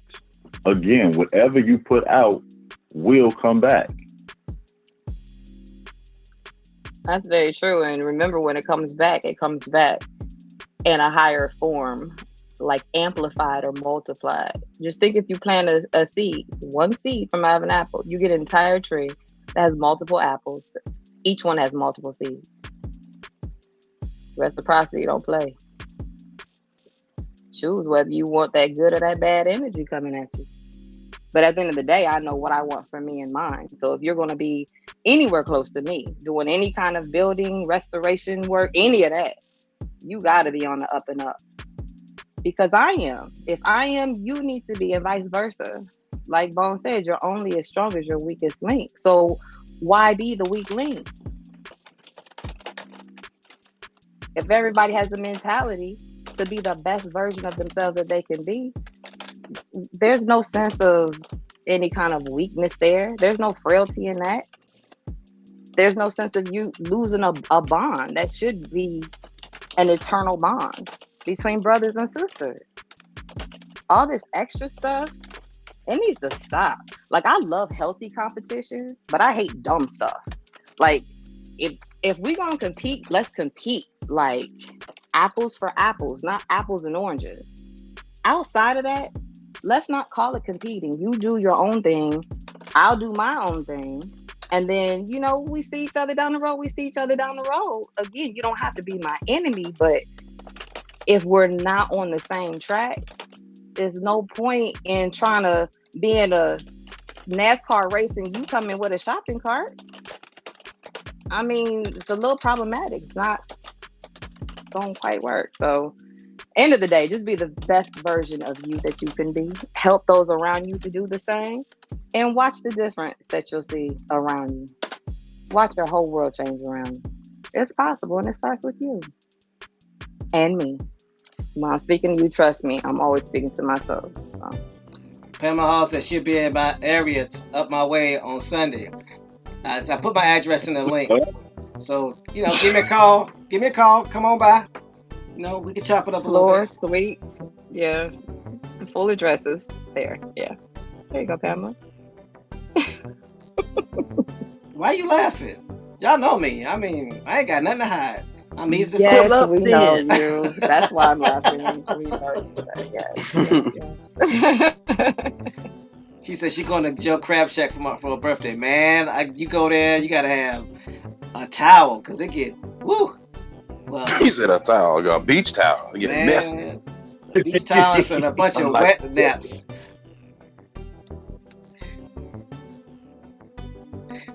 Doodle Vision says TMH typing 4 hours submitted now.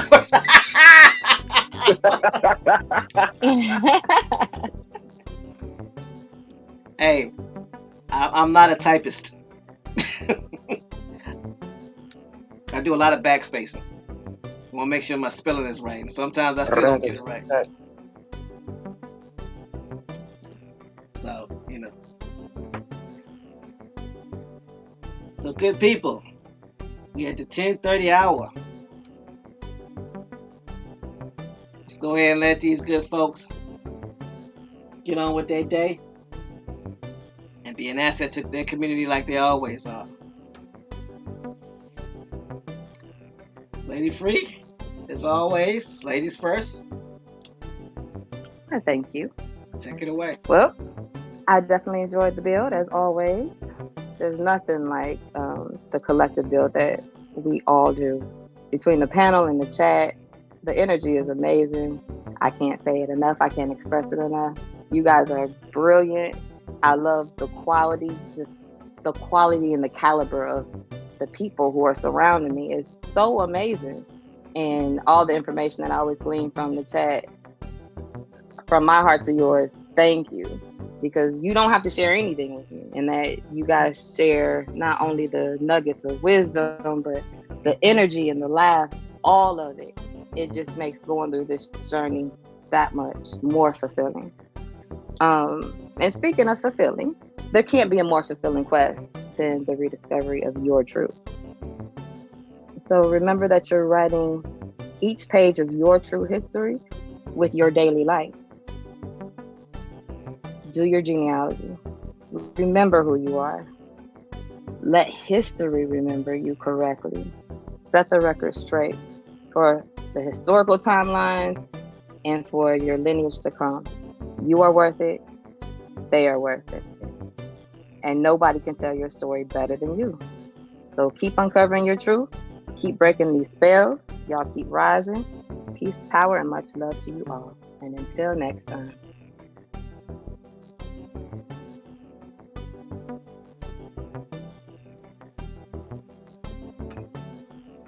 Hello?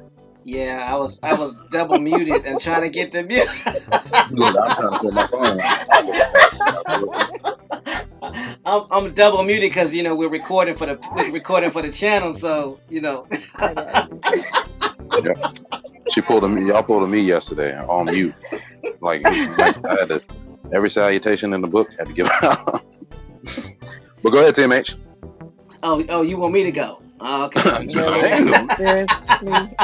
Really?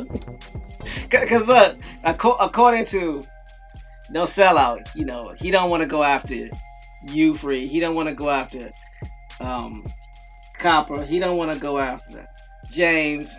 So he'll go after me. So that's fine. So what does that say about me? No, I'm just playing. No. Come on now. I can't go out the bus. Man, I ain't a lady. I can't go first. Listen, I'm just gonna not go. I'm gonna be in the chat. Y'all know the chat. Well, I am a lady, and I can offer my spot. So we can talk about this offline, as a matter of fact. Okay. I love y'all. Yeah. Oh man. I just saw what James said. Yeah. What did he say? No, I can't say that on the air, man. It's just too close to somebody. That's like direct. Well, you know me. Asking if he could borrow my glue gun. Is that what you're referring? No, not even that. I'll read not it. that one. I'll read it. Let me go back. I'll We read ran it. out of construction paper. I'll read And we're it. talking about the same thing. He says, I'm making war Nope. bonnets for my self-proclaimed tribe. Antonio said, y'all rude. Antonio, you ain't know? James, James, Welcome. we don't need no handcuffs involved. None of these. Look, y'all relatives. What y'all think this is? Exactly. Act like you ain't home. Well, he's saying that because he rude. I don't even know why he even said that. I want some out the refrigerator. You better go get it yourself. You wait on me, you dying of thirst. Anyway, Rude, recognize rude, Antonio. Real looking familiar. real familiar. Exactly. No, foolish. All right, no, sell out. You got it. The floor is yours. Well, no, hold on. TMH, you went already? You know, Yeah. I'm going. I think, look, the street. Y'all remember the street from Back to the Future? Free left the street hot on fire, and she's trying to get me to walk through it. I ain't doing that. No. All right, Thomas, you got it. Let's let these good folks get on with their day. I'll be I bet to go, and I go through the 5. Anyway, here we go. This shout out goes out to those who are having challenges with your genealogy. You haven't gotten as far as you want to go. You haven't found your tribe. Don't give up. We're not going to leave you behind. We're not going to ostracize you and wave, our quote unquote Indian cards in your face. We're here to help. All you have to do is reach out to us. If you want to do your genealogy, if you need help with your genealogy, just reach out to us. Now, we may not move as fast as you may want us to because there's only a few of us here that are able to help. But trust me when I say, we have the resources on the website, and if you look for them, you will find them.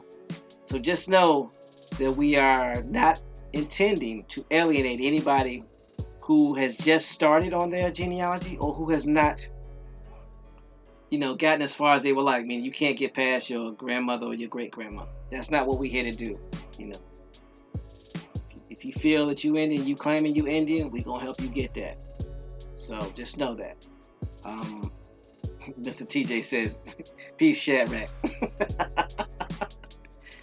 So just know that. Shout out to the new subscribers. Hopefully you got a good feel of who we are as a Toxins Assembly and what we're about. Hopefully you'll come back. You'll share this information with others if you feel that it would be beneficial to them and their community.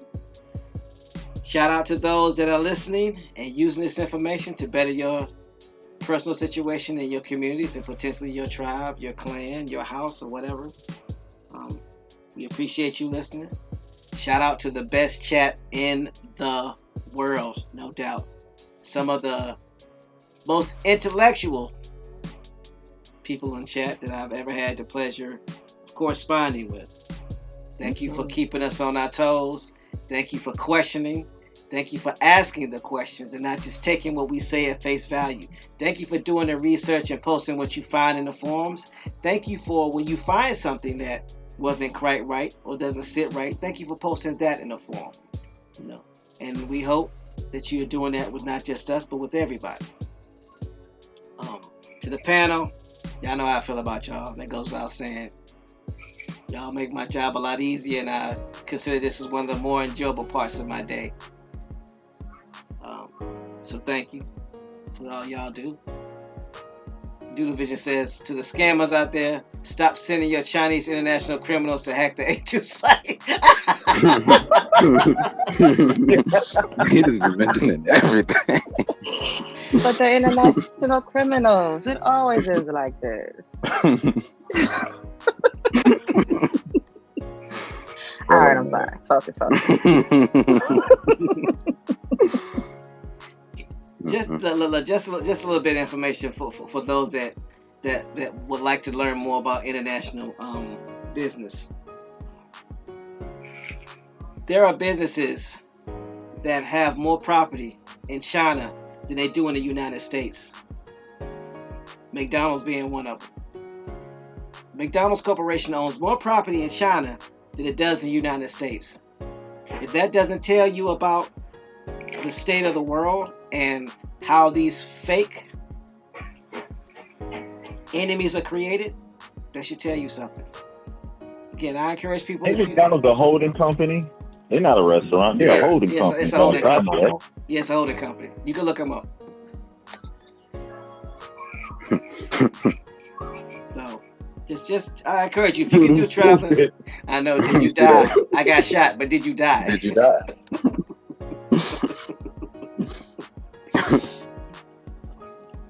No, but with that, just know that we're here to help. Everything that we do is to help you with your genealogy. So hopefully this information has unlocked some doors and removed some of those clouds of confusion for those that are stuck.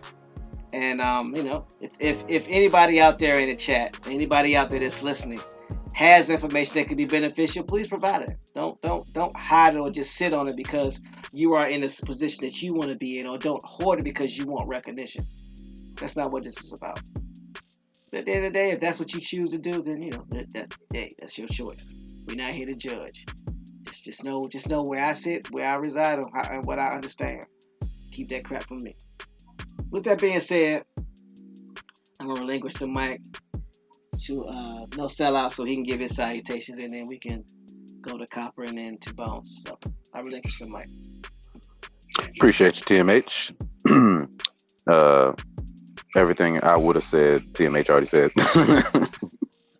Now, I usually type everything that I need to say. So if anybody have any questions, comments, concerns, and or corrections, please email us at attentionassembly@gmail.com. Don't forget to check out the forum.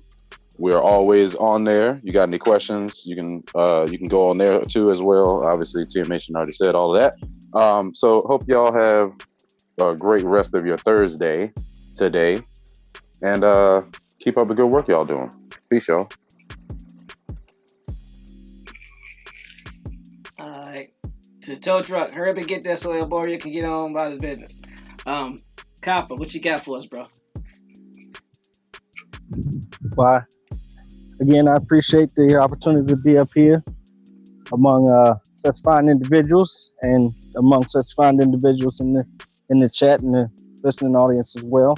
I have to echo a couple things that I heard Lady Free and TMH say about your story and collectively our story, because I just posted a link in the chat that was posted. It was just now posted on USA Today. That's pushing this same narrative, trying to link you, the Aboriginal, the Negro Indian, to Angola, Ghana, and other places in Africa, because they want you gone. And if you do not tell them who you are, they will assume that this person in this article is you. This is not a game. And these people will continue putting this kind of propaganda out to convince you and your children and your parents and your cousins that they are this. They already set up the reparations argument, and now I just saw on CNN yesterday that they're in the middle of tearing it down because they had a separate poll among so-called African Americans about their thoughts on whether they should get reparations, and then they had a poll taken of the rest of the country and what they thought about it. And you can guess how that poll ended. Everybody else seemed to be pretty much unanimous that you shouldn't get anything for your ancestors, who they're assuming you don't know, or assuming that you're guessing were slaves getting reparations, or justifying you getting monetary reparations. They set up this straw man.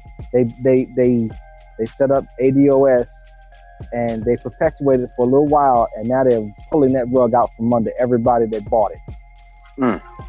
You have to tell these people who you are. You have to show and prove who you are. You have to find the receipts. You have to save the receipts, and you have to be able to show these receipts, because something is coming. They're already trying to check to see who's a citizen here in the next census. And while they have been politely suggesting that maybe you should go to Ghana, maybe you should go to Angola, maybe you should go to Namibia a few years ago, they won't be so kind and subtle in their insistence that you leave here and go somewhere else you've never been. Learn your story. Find out who you are and tell others, including the government, who you are. This is not a game. So I hate to leave it on such a sober note, but I saw that and it spoke to what we were talking about. The other thing Lady Free mentioned earlier, tabula rasa, the blank slate. The tabula is the tablet or the slate. Rasa is the blanking. You say amen or amen. Mm-hmm. So the rasa is the blanking out, the whiting out or blotting out of things. So when you look in Latin America and they celebrate La Raza, what are they celebrating? They're celebrating the blanking out of you. Mm-hmm. This is why when these people come here to this country, okay, they expect all the political parties expect all of us to hold hands and sing Kumbaya. These people do not like you. These people are here to blot you out. Not everybody has the mindset of that. But look at who's steering these people here. Why are these people, and we're all calling them Mexicans, okay, but these are not all Mexicans. These are people coming from Venezuela. These are people coming from Guatemala, El Salvador, okay, Belize, other places. These people are coming from all over the Latin world. And they're not stopping at Mexico, because Mexico's been offering these people asylum. They don't want it. They want to come here because they want your land, because you won't claim it. Tell these people who you are. So, again, thank you all for paying attention. Thank you all for doing your due diligence. Thank you all for taking not only what we say, but corroborating what we are giving you with what you're finding and drawing your own conclusions. Thank you for independent thought. This is what they were suggesting in the conscious community. It's not just about, like TMA said, it's not just about being conscious. It's about understanding what's going on and doing something about it. Put that consciousness into action. Put this knowledge into action. That's the riddle of the Sphinx they don't want you to figure out. And with that, I'll relinquish this mic. Appreciate it, Copper.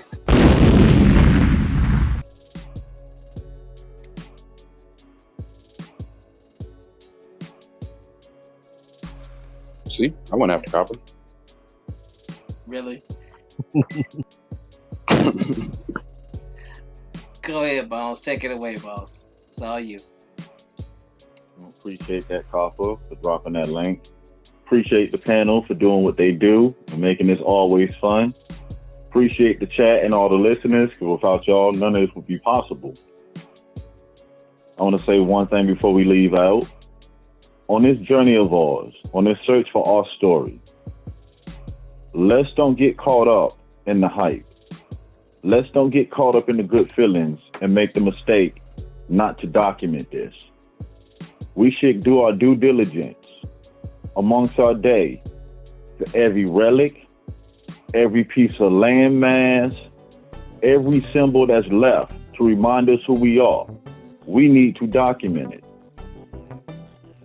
We need to make sure as we go through our genealogy, not just keep these red on the screen, because that can be altered, that can be changed.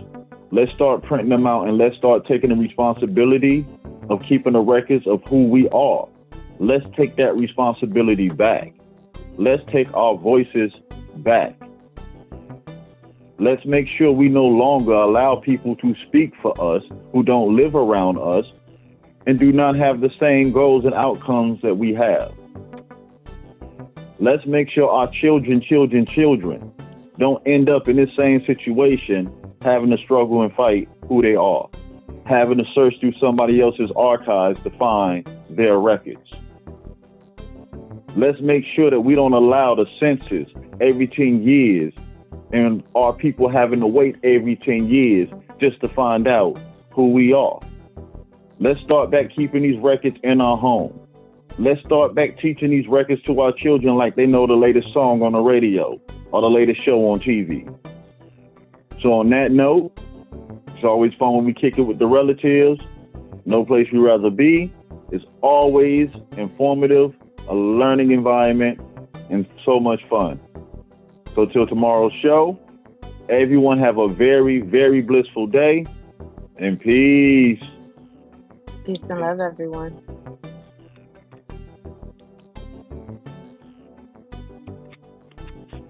Peace, y'all.